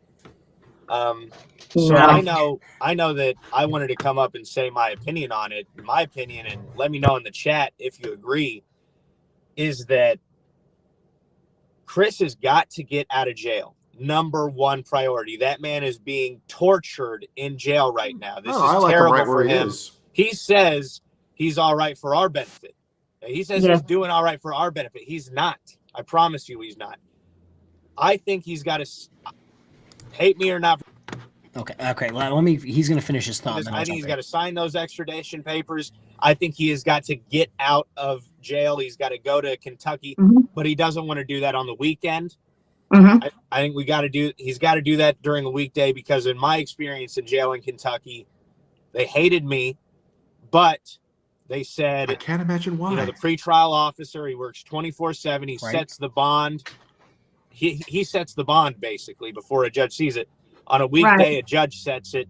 It's all going to be set according to schedule. So whatever he has to say. So this is the problem. Oh, he's being tortured in jail. He's sitting in a cell, probably by himself, getting 3 meals a day and sleeping. Well, you have to remember, torture for these guys is not getting their way. I mean, torture in their mind was when the teacher in the 3rd grade told them they couldn't eat glue. Exactly. Well, the thing is, though, from where I'm sitting in a cell, eating 3 meals a day and sleeping sounds absolutely fantastic. So like this whole torture thing, I don't understand where they're getting especially for his fat ass. But here's the thing. Tiffy said in the first video, when she came out with the update, right, the fact that he had been arrested, she said, and I'm not going to, don't quote me on verbatim what she said, but what she said was they love the local cops, and she knows that he's being taken care of in Indiana, right? Like they love the local cops. So the fact that he's sitting in Indiana, she was happy with that because she knows that there's nothing going on with him. She's afraid of him getting extradited to Kentucky. So what Craig is saying right now goes against everything that Tiffy said on the first live. So also, I think I'm going to get serious here for a second. Uh-oh. Brace yourselves, people. I think why it's definitely not serious. I think the reason they think it's torture is because, Chrissy can't visit the buffet line at Golden Corral, 5 to 20 extra times. Like, let's be real. We've seen the way his button-up shirt has filled out over the last 6 months. Like, that's probably the most torturous thing is he's not just being able to just eat. He can only have 3 sandwiches a day instead of 300. He's got 2 feet and fatty on him. My man's, I'm just saying. yeah, like my man's out there looking like Glenn Serio. You know what I'm saying? Yeah. Well, as I said, it's torture because they don't get to do what they want. They don't like, they can't control their life, and they don't want anyone else to control their life either. So it's just that's what they think. Like it's that I said it. I think I said it in a video about chili. Oh, what's up? Greg is the same here as well. Oh, Jesus. Yeah, kind of. Now I can't unsee it. I can't unsee it. He looks like a funny and less and more controversial version of that one guy from the Deadpool movies. I'm telling you, Craig is Afro Boy's brother. 100%. It could be. But I was saying, like I talked about with Chili, like the idea of why he considers all that torture is just that he likes to be in charge. So the idea that you're put into a room, you're not allowed to leave of your own free will. You follow a schedule that you didn't make. It's like from his perspective, that's agony. So weapons. I'm sorry, I heard it, but I was looking and I'm like, who left? Oh no, because it's okay. There's so many people. You're at the very bottom, and I don't see you. So once you said you put the kid to bed, I'm like, what? No, I was going to say that Tones, there's more to it than just that. Okay, yeah, they do have some different perceptions of what happens around them, and that's clear by how I've been saying it for as long as I can remember that there's some kind of a psychological disorder here. But there's more. They use sensationalized words. When you have a little kid and they get hurt. When they're, and they're very young, like 5, 6 years old. It's the worst injury in the world. Oh, yeah, it's a meltdown. It's a complete meltdown. But the adult version of that is everything has to be sensationalized because look at me, I'm the victim. So it tracks with, it goes back into the psychology of victimhood and, like you were saying, authority control. They have to be the authority. The only way they feel that they can do that is by insinuating that the actual authority is illegitimate by sensationalizing everything they do as being horribly bad. Exactly. Like Chili's torture cuffs. That's a prime example of that. I think we talked about this before, right? The aspect is that when you have someone who has, like everyone who's a vet, I'm just using vets because I'm a vet and all this kind of stuff. We have I'm a vet. But me being a vet is not the entirety of my life, right? I'm a vet. I'm a Christian. I'm a man. I'm an uncle. I'm this, that, and third. These guys have nothing but what they're doing. Well, and they're trying to claim some sort of honorific for their status of this self-proclaimed Right. And they diminish anything else that isn't that because it helps them make it more honorific. This title they have just randomly given themselves, but has no prerequisites for entrance. You know, people give the veteran community, and I'm a vet, everybody knows that, but like, I don't look at myself as any different than any other person. Like, I don't expect anything. I'm not running around, oh, do you guys have veterans discounts or shit like that? I do. I get yelled at by Mrs. Kfar for that. I don't do all the time. I do all the time. So we what's it called? To get into it, obviously, there's a lot of shit to do around my house, like construction wise. And she's like, Home Depot has a veterans discount, right? I do use that. So I had to make an account at Home Depot and upload my shit so that every time I go in, I can just put my number in and it says, oh, thank you for being a veteran. Here's 20% off or whatever the hell it is. Yeah, if it's there only when you need it, you're not demanding it everywhere. Yeah, you've earned it. I mean, I'm the only person in the room who's not a vet, and I got no problem that you guys have access to that. The only time I ever use my veteran status is during Veterans Day, and it's only at every Little Caesars in my area. Oh, yeah, I do it at I forget, we have a local joint that you get a free meal. But here's the thing about that. Caesars gives you the 4 slices of deep dish pizza and a 20-ounce drink. Yeah. I hit like 6 of them in my area. but the point is that it plays back into the psychology, and you can see it. You've seen it on display throughout this entire video.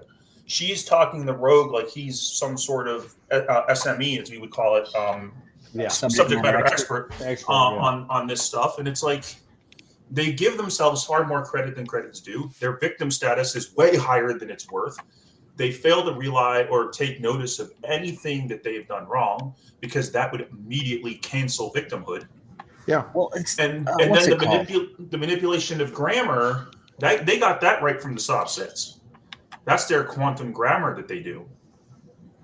Well, it's Darvo. Exactly. It's Darvo. Like, you know what Darvo is? It's I've not heard of Darvo. Really? So Darvo is normally used when it comes to essayers, right? But we can use it here. It's deny. Oh, what's the next one?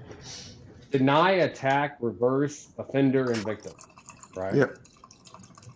Well, those are common traits of cluster B personality disorders, and I think they all suffer from them. Yep. And so what they do, and they're Darvoing everything here because they're the ones who are actually doing the attacking, but in the explanation and the justification for the reason why they did what they did, they reverse attacker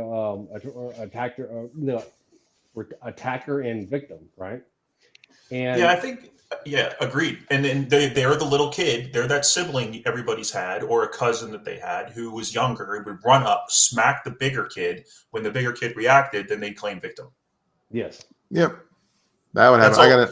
I got a niece and a nephew. I've watched it happen a lot. That's all it is, right? Yep. That's exactly what we're seeing. Am I right? I mean, these people just never grew up. I mean, I remember I did a video about this where it's like they're just people who, I once did the video where the first ever Frauditor was Foghorn Leghorn from Looney Tunes. It was a character that as kids we laughed at. We thought, ha, you played a prank on the dog. And then once we're older and adults, we look at that and say, God, he was a dick. And the thing is, there are people who never grow out of that. They still go, ha, that's great. Like they still think that that's the good guy, the person who goes around causing trouble. See, I try not to remember too many of their names because I don't want to get more and more angry. But this one, he really pisses me off. FNN, she's been doing some videos on him recently. I think it might be Wolvie. Who's the one who goes in, mouth breathes, and has that real soft? You're going to have to be a lot more specific. Does he have both his hands? I don't think it's Wolvie then. Okay. Goes into places, talks real soft, and has this real condescending fucking voice. I mean, I'm sorry to cuss. I know Audit them. I don't know. That really narrows it down. I know. Normally has a buddy or two with him. What you can hear it in the voice, in the tone and the inflection in the voice, that they're getting a sense of power. Oh yeah. From what they're doing. That's the other thing. Yeah. Grayson Dutterton, he's the epitome of that. Like his delivery, like his whole, he's just oozing condescension and. Well, they all do. Like I know, but his his particular one is just, it's beyond belief. Is it GA? I think it is GA that does it. Goes in and is like, oh no, thank you. Oh no, thank you. We need to talk. Oh no, thank you. I don't answer questions. No, we're going to talk to you because you mean GT. Yeah. Yeah, you're GT. Yeah, you're not supposed to. You're not supposed to be here. Oh no, thank you. I'm fine. And it's like, no, dude. Well, that's what I'm saying. I think he's adopting that from Amagansett Press style because Amagansett Press it's passive aggressiveness. That's the word I'm looking for. Like he is so passive aggressive. It is insane. And then God forbid you challenge him, he goes off on you. Yeah. I remember one of his idiot fans who, I love this. I'm a small channel. I'm probably a nobody in his universe. And yet his fans have to come to my short of him begging in the cop car to defend him. And I tell him, you know how pathetic that is? That you guys have to come over here. Like, what is he afraid of? But at the same time, it's like, I tell him, if you want to see something fun, go into his comment section and just challenge him on one thing. I guarantee he's not going to give a shit how loyal you've been. He's going to flip around and he is going to kick you out of the comment section in a heartbeat and never let you back in. He can't handle criticism. So I wanted to piggyback off of the insincere niceness. Whoa, yeah, I have to a say formation or a roll call here? Yeah, there's too many vets on here for me not to say it. I'd like to piggyback off the lieutenant's comments. Yeah. You got anything, Chief? I'm just going to piggyback off of what. Yeah. But yeah, the fake niceness, you'll see it all the time with almost damn near every frauditor that's not like out on the street fucking with cops. And then their subscribers just eat it up like, oh, he's being so polite. Oh, he's being so nice. I don't know why they're being so mean to him. And it's like, wait, you guys don't hear that that's insincere? Like you don't hear that that's fake? And they're like, oh, he's so nice. He's so nice. It's not even that. Like, listen to it. If you listen to it with your mind's eye wide open, what you hear is a person engaging in a power dynamic struggle. Yeah. They are attempting to exert their authority through their niceness. They're like, oh, well, I'm going to be nice to you because I'm actually the one with the power here. So I'm going to be the one who's nice. They are actually making a power dynamic struggle happen. Okay. And the fact that their followers don't get it and can't hear it tells me that they're all in that same personality set or similar, because it's a spectrum. Yeah. Not every one person's the same. But they're all on that same power set. Same thing happens with the SovCit. It's like, oh, no, I don't need to do that. That's their version of it. They're like, oh, no, you're wrong. I don't need to do that. And I would challenge. You're dismissed. We have 120 people watching according to YouTube. I challenge anyone out there who happens to know a psychologist or a forensic psychologist to have them really look into these people, because there is papers, plural, that could be written and PhDs to be had from analyzing these goofballs.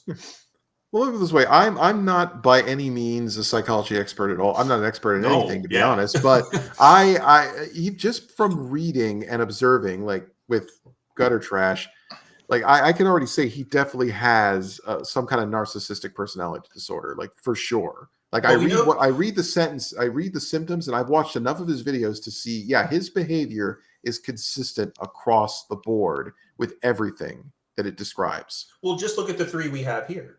Craig all three of them come from a victimhood perspective.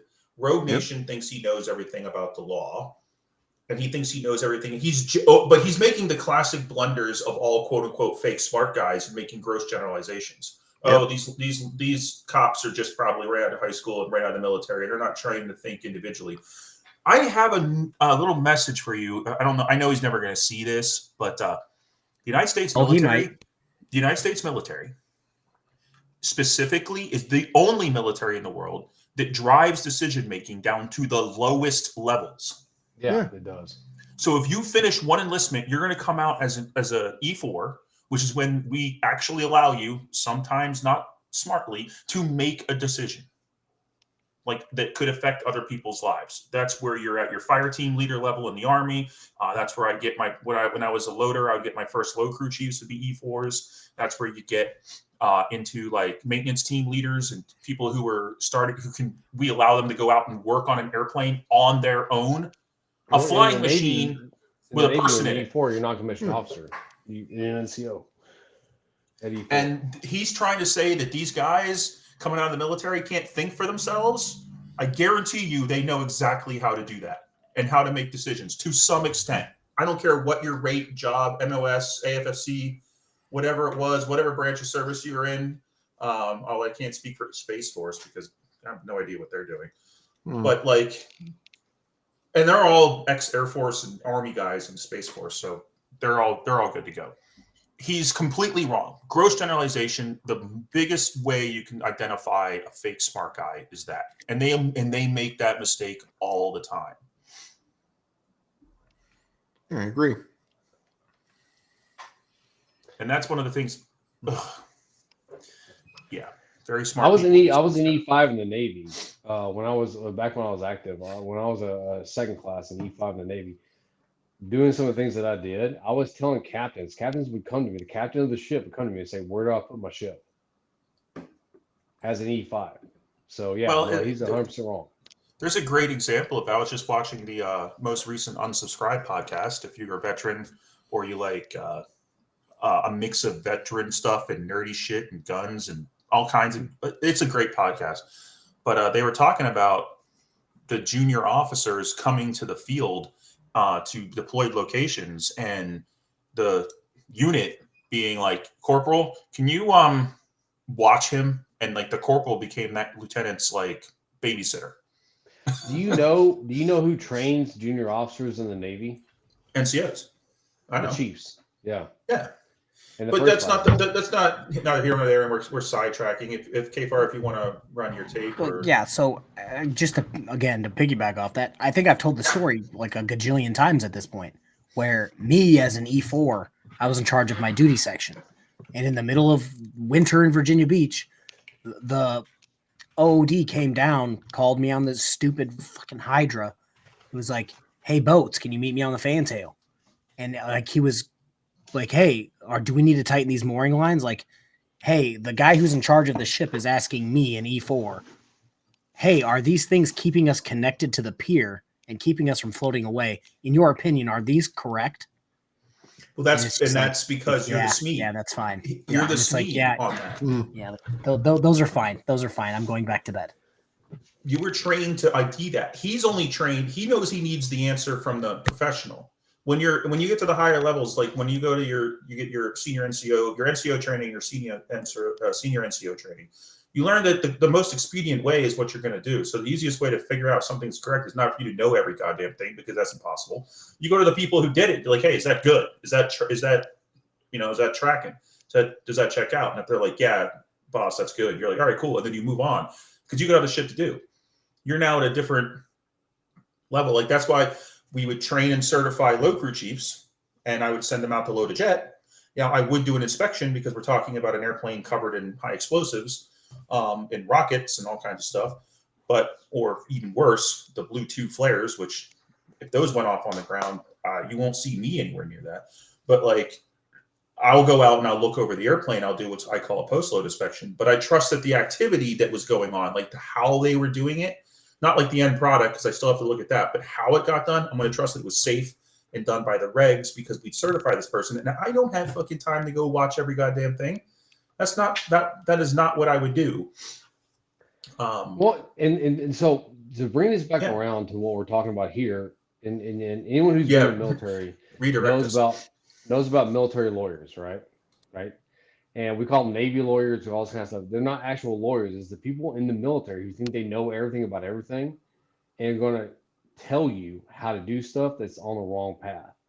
And that aligns a lot with the frauditors. I know everyone's met them, right? If you've been in the military, you've met these people, right? Yep. There are bad apples. There are in every career field, and there are those that will take you the wrong way. And a lot of times they become, sometimes, not a lot of times, sometimes they become leaders and they bring down entire organizations. Yeah. And others end up doing meth and washing out and getting dishonorable, other than honorably discharged. Yep. So and it's the same mindset. Hey, he just got senioritis, okay? KFAR, actually, I gotta get step down. got a whole bunch of stuff I forgot to take care of. So I'm probably gonna just say goodnight here. It's fun talking with you guys, and you're all veterans. I'm not, so I'll always say it. Thank you very much for your service, gentlemen. Well, Thanks, no Tones. problem. I love your channel. Yeah, no problem. Love no to see problem. you, man. Nothing but praise for the Tones Over Things Oh, channel. thank you. And, I love the channel. I do have a Seriously. new video coming out Sunday. It's going to come out for members tomorrow, but yeah, I've been a little busy, so sorry I haven't been putting out much content. But I do have kind of a follow up to the whole gutter trash thing coming this weekend. That's awesome. I can't wait to see it. Oh, that's good. Yep. Oh, also, don't forget my idea for you. The Tones Over Does It PayPal. There you go. I'll think about it. Tones. I gave you. Hey, I like Tones over Cooks It.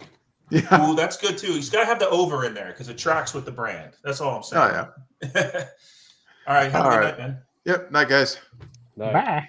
Bye. Well, and Queen Yvonne Queen brought up a good point, and it's something that also has to be factored in when you're thinking about these. Can I use Radical's term? Dick Sure. flutes. Is that allowed? Yeah, that's absolutely fine. Activism. They are engaging in, I don't want to use the T word because I don't know how YouTube treats that, but they are engaging in acts of intimidation to accomplish a political end. Now I know what T word you're trying to use. Yeah. Acts of violence and intimidation to accomplish a political end has connotations legally in this country.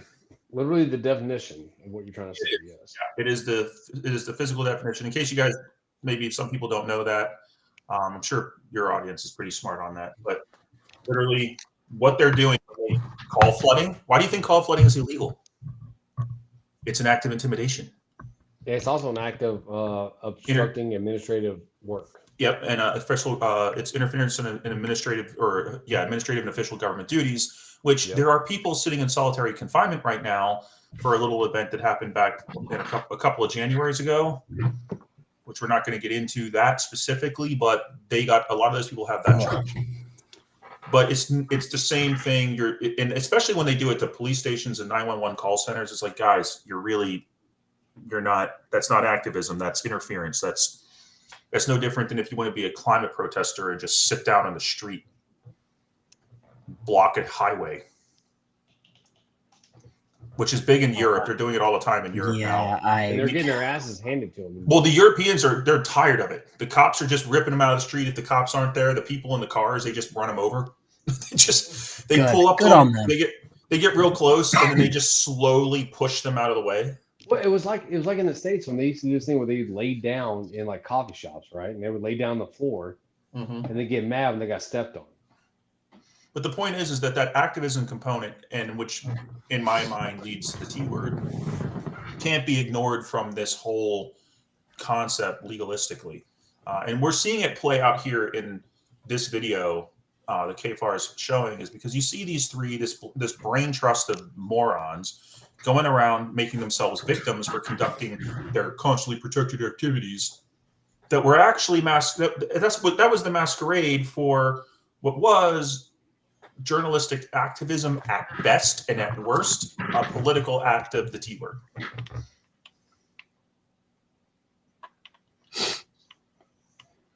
That's my take. Even the litigious nature of this country has come to a point where there's a thing known as paper T word, right? Yeah. Just filing just crazy shit all the time.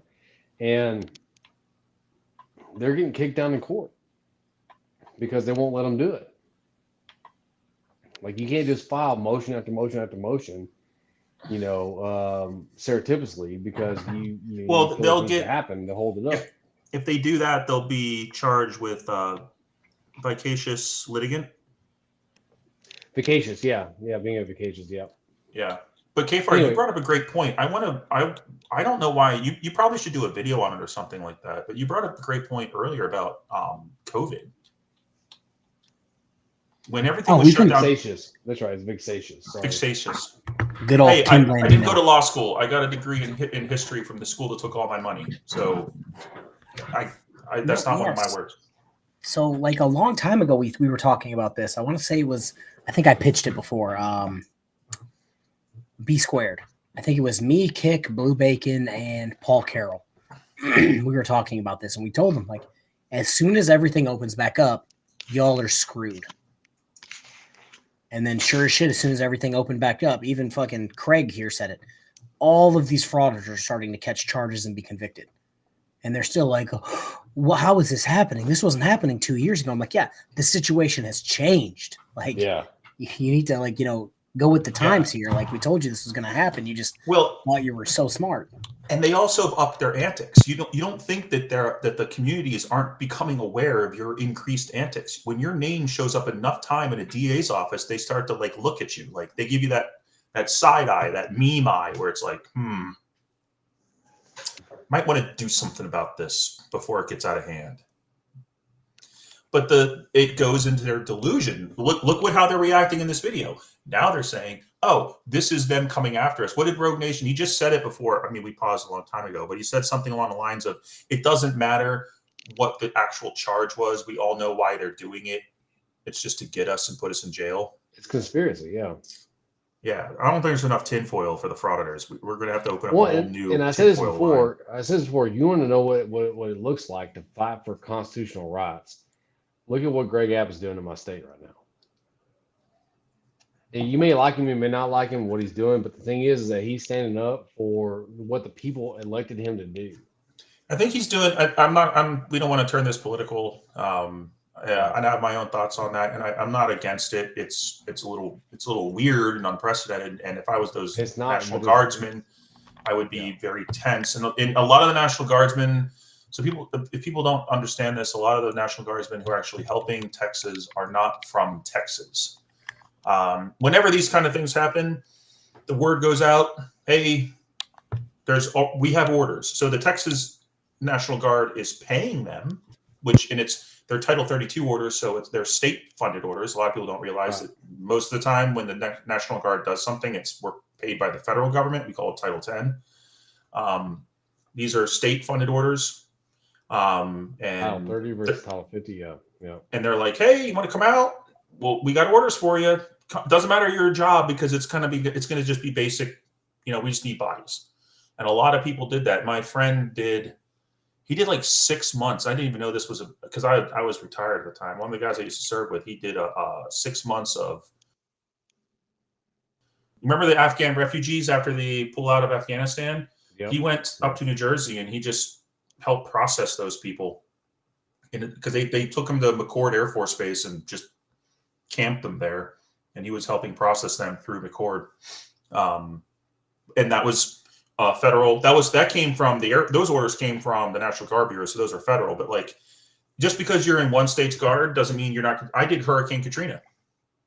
I was paid by Mississippi to go down to Mississippi and help people down there. And some crazy how Louisiana, because I got a medal from both of them for doing it. So I have a really weird fruit salad, but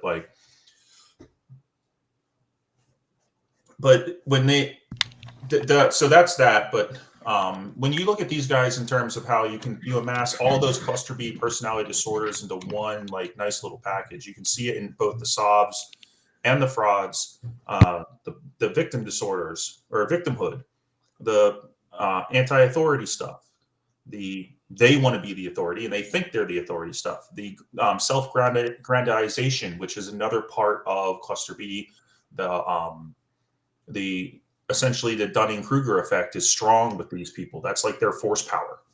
Yes. Let's see what else is left in the video to make fun of. I'm sure there's plenty. Let's go. I think he's got to get over to Meade County. Hopefully he can stay there for a matter of hours, because the guy's not trustworthy. The guy's unhinged. This guy should not wield. I mean, look, nobody should wield power over another human being, but this man is especially unfitting. And so to minimize the risk, I think he should go over there. He should get into the jail and bond out as soon as possible. And the way that he's really going to do that, guys, because these guys have been weighed down with attorney's fees, I think that we should all donate. I know that I'm going to send over a $20 donation on Cash App to them. We need to get some donations headed to them on any way possible so that we can, one, get his bond raised. Number two, when his bond is paid, we need to get an attorney to file this claim, because that's the only way that these people are going to be affected. And even that won't affect them, because if you live in Meade County, if you live in the state of Kentucky, you're going to be the one paying. That's the fact. These people aren't going to pay at all. So with that, guys, I kind of came in off the road. I'm going to get back onto the road. Thank you for letting me talk. But I agree with everything that you and Rogue have said. You guys are killing it reporting on this. Keep reporting on it. They want us to be silent. So with that being said, I'm going to leave. All right. I mean, thank you for coming up. Thank you for having me. I agree with what you said too. It's time to go ahead and start making some bigger moves than what we were making, and we need to absolutely make them understand that we're not going to go away. Yeah. And that they are going to be held accountable one way or another. Now, there's two ways that we can do this: the easy way or the hard way. Real quick before you get off, Craig, because you said you were in jail in Kentucky. So, and I don't know about this in Kentucky, but I do believe he's out on bond already for Meade County. Is that right, Tiff? So if he goes back there and he gets another bond, they might revoke the first bond. A lot of instances, they won't let you bond out if you've got two bonds going. So that's something I think we should take into consideration. I don't know. That's something that went over my head. That's a very good point. They do that in Indiana. So right, and they do it down here in Florida. Yep. So that's a good point. So that, with that being said, pretty much everything I just said could be null and void out the window. Right, because he could sit in Meade for a month waiting on the judge to hear his case. Now, from what I understand, what I saw in the paperwork, it looks like February 7th is an arraignment date for him there in Meade County. I don't know if that's for the criminal charges they gave him paperwork on after our pretrial hearing over the White incident. Yeah, that's not to do with this new charge. No. Nope. Okay. So, yeah, I mean, there's a lot of, little things that could go wrong. There's a lot of little things that could go right.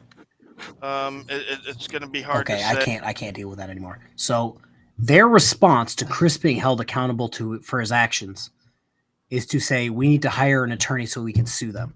Now, correct me if I'm wrong. Haven't they already tried to sue a shit ton of people? And to my knowledge, that case basically got kicked the fuck out of court. Well, they never do the lawsuits correctly. I don't know the status of their case, but that's because Tiffany writes them all up herself. Probably. So it's like I think they tried to sue like a ton of people, but that broke her. You can't see it right now. It was like 30-something people who tried to sue. Quotes. Yeah, and 23 of them I think have been kicked. Well, most likely what happens is they get kicked on standing, like their grounds, like they don't even make it to the through the process because they're not legit. Well, because a lot of them that they were suing were YouTube content creators, right? And it got kicked. Well, no, the one that they did before, it was when they got their house raided.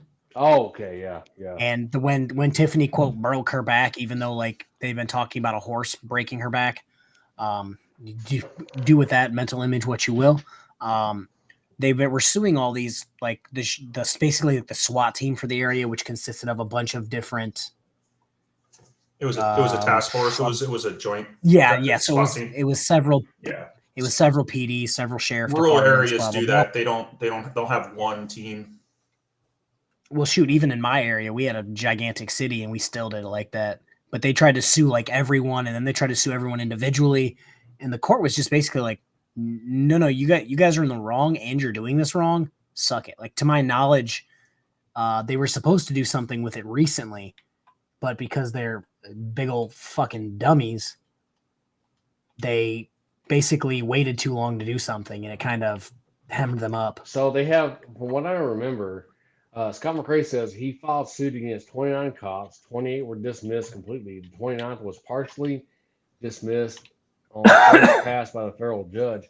I think he has until like today, if I remember correctly, to have a rebuttal to the motion to dismiss. Well, if the best legal advice they can scratch up is Ronald McDonald's illegitimate son and Rogue Nation, then I don't think it's going to go through. Thanks for coughing all over my joke. Yeah, my bad. I'm over here. Did you hear what I said? Trying not to eat 120 cough drops. No, I was trying not to die. I said, if the best legal advice they can scratch up is Ronald McDonald's illegitimate son and Rogue Nation, then I don't think that their rebuttals are going to work. Yeah. But that just goes into, and when you see the parallel tracks that the frauds and SOVs run on, oh, you got BS legal advice and you don't know how to make the court system work? That sounds familiar. Who else do I know that does that? Oh, yeah, the same people who say all the same things you do, just slightly differently, but they treat guns like you treat cameras. Because, I don't know, somebody was talking about the Australian SovCits, and there is a very strong Australian SovCit community. Van Ballion covers them a bunch. And that guy I just found, Nightcat, he's hilarious. He's from Australia. I like his delivery. He's very, it's a very funny delivery. But yeah, they have a strong SovCit community, and that's one of the reasons why they have really strict gun laws now. Really, really, really, really strict, was because of those assholes. Our country, we've had the same thing happen. There's been multiple SovCit style ambushes of police in America, and the problem with trying to declare what is publicly thought of as a political act, like a political rights group, and then trying to make them into a quote unquote terrorist organization, or at least treat them that way, in America, that's a very difficult thing to do, because you do have the right to have whatever political opinion you want. We do have an American Communist Party. We have tolerated American Nazis parties, fascist parties. We have tolerated and continue to tolerate the American Communist Party. You can do that. So it makes it difficult to just, because you espouse that ideology, to immediately lump you in and treat you like you're an avowed terrorist. Because, for instance, if you're Hamas or Al-Qaeda or ISIS, it's in your basic charter that you're going to kill us and be violent. It's not in, they don't have a charter per se, and they have no national organization per se. So it gets kind of hard. So that's why they continue to proliferate, and they're proliferating in the jail. They're more and more of them are coming out of the jails. I don't know. I mean, I don't know how much of the chat followed Daryl Brooks. Kfar, did you? Oh yeah, he didn't go in. He didn't go into prison with that nonsense. No, that's something he learned from somebody inside.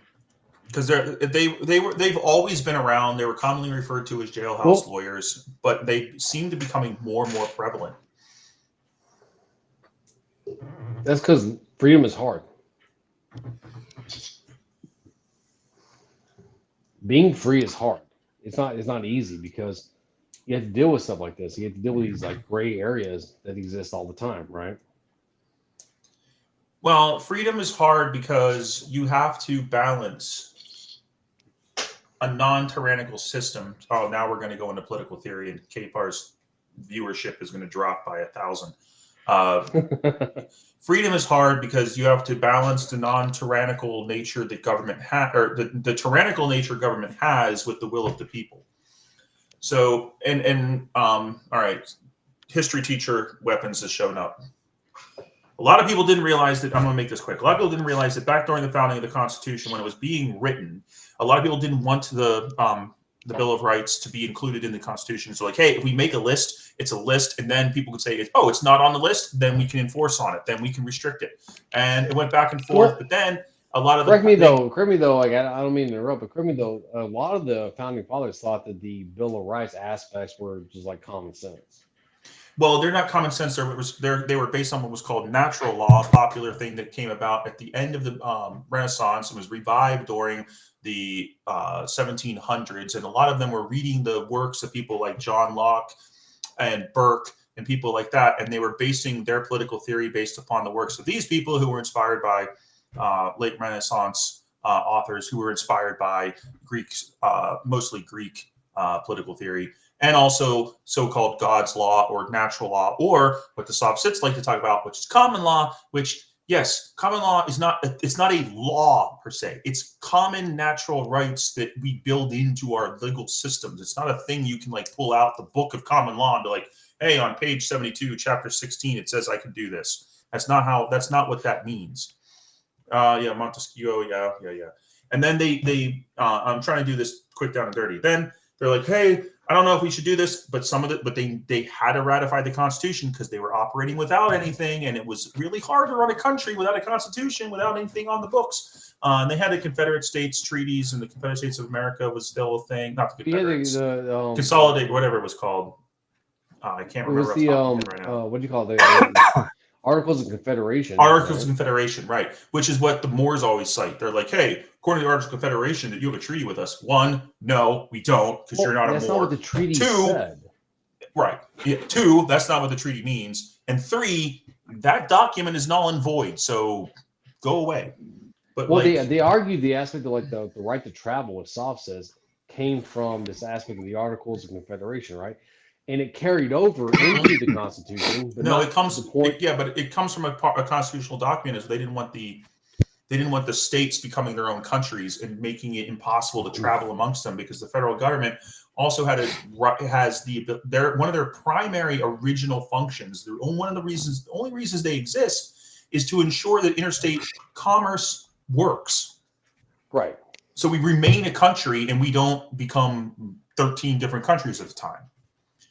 And if you look at why we had a civil war, one of the reasons, not going to go into all of them, but one of them was because the soldiers of those those states were more loyal to their state than they were to the nation, because back in those days, that's how things worked. Well, back in the day, that's what they had, right? They were separate aspects of. But anyway, going to the argument of 10th Amendment and all this kind of stuff, right? But long and the short of it is, the states, or the Bill of Rights is only in the Constitution because it was the only way we could get it ratified. And we turned some of the Bill of Rights, not all of it, into amendments. But one of the things I find interesting that the First Amendment auditors never seem to understand is that there's something in the First Amendment, the freedom of association. What the freedom of association means, I can go to whatever church I want. I can associate with whoever I want. I can create my own group, and I have the ability to kick you out of the group if I don't want you in my group. That also means if I have a store and I don't want you to be filming in my store, I can kick you out of my store. Yep. But they don't. They use the First Amendment to say they can go in there and film, where it literally says in there that guy has the ability to get rid of you. It's the most. All right, boys. You boys got to get off here and eat. I just realized it's going on 3.5 hour stream and I still haven't eaten all day. All right. Sorry I went on that rant, people. No, you're fine. I wanted to touch on something real quick. Our boy Montesquieu. Do you know the last time I heard that name? High school history? Wrong. National Treasure 2. Yep. Oh. Yeah. Okay. When they had the drone looking at this, what was it, the Statue of Liberty in France? Yeah. Yeah. Hey, Weapons, God, I would love to, like, if you had a stream on your channel, we can talk about this in the Federalist Papers and all this kind of stuff when it comes to defining what these things mean. Well, if you want to talk about the Federalist Papers, you have to also talk about the Anti-Federalist Papers, or Rogue Nation will have a stroke. I don't think Nation can have a fucking stroke. I don't think you can do that without an extensive training for the general audience. Like, they'd have to, like. Well, no. What I mean is the aspect of being able to break down things like the Federalist Papers and how they explain the amendments, right? The aspect of like the Second Amendment and the First Amendment and all this kind of stuff. And I think what people don't realize is that it wasn't just like these amendments are out there and that's just the way they are. Is that the founding fathers, right, had an explanation for these amendments and the way that they saw them. Well, yeah, right? Yeah, I think what a lot of people, and it's fine to make, and a lot of people just have common sense. They can look at the frauditors and they could say, okay, by my common sense tells me that you're stupid and wrong, and that's not incorrect. But when you've done the history thing and you've gone down the history rabbit hole the way I have, not sure I ever came out of it. I think it still kind of has me kind of stuck. But then you hear what these guys have to say, and then it makes it more angering. So like we would need a warning label on something like that would be like, hey, if you're going down this hole, you're going to get even more angry. Because Lexington Concord was about gun control. Well, it was because the redcoats were marching. They were marching to seize an armory, a militia armory that had heavy weapons. It wasn't personal weapons. It was the powder reserves, the shot and powder reserves, and the artillery units equipment for the militia. So it wasn't personal weapons they were going after. It was smaller stuff. You start your own channel so the frauders can watch your videos and maybe learn something. I have my own channel. I haven't done anything on it in a long time because I have had all kinds of, let's call it home front issues that have not resolved themselves, but are getting closer and closer to being resolved. So in 2024, things will happen. At some point, you'll have a functioning channel. Yeah, I want to make sure I do it right and learn a bunch of stuff before I just jump down the rabbit hole of it. Well, it wasn't. So you may think you're oversimplifying, but you have to look at more strategically because the British were reading the writing on the wall. And they're like, well, these New England guys are getting really, really aggressive on us. Might be a good idea that we take away all their big toys. Oh, shocking. Didn't work out though, because back in those days, especially at the quote unquote shot heard around the world, the militia drill hall, what we would know in the Army National Guard, they have what's called drill halls. The militia drill hall was the local tavern, and they mustered the day before that battle. So what do you think they did all night? I wonder. At the local tavern. And that's why nobody knows what the hell happened and who fired first, because more than likely, and there was also a dude, he like, there's two armies sitting out here. One's American, one's British. I've got this wheelbarrow, and he went to the tavern, bought a keg of beer. On the day of, he brought it out to the troops and was selling beer to the troops. True story. So the shot heard around the world may have been caused by a drunken National Guardsman, because the militia would later go on to become the National Guard, which, if you've ever been in the National Guard or met anyone from the National Guard, that tracks. And with that, we can let K-Far go get some food. Yeah, I'm over here struggling right now. All right, Boba. I have my heart set on Mexican beans and rice because I'm weird. That's odd. At this time of night, it's microwave pizza time all day long. Well, I'm going to go finish the last 30 minutes of the Unsub podcast. Everybody here, have a good night. Yes, apologies again for the history rant. I can't help it. Weapons, I'm telling you, we need to do a stream on this. All right, we can do it once I get my shit together. I got a house that's under moving conditions. I've got all kinds of other problems going on. So when I get all my ducks in a row, I'll let you know. Okay, sounds good. All right, guys. I will talk to you later. Have a good night. Bye, everybody. He makes a salute with his hand.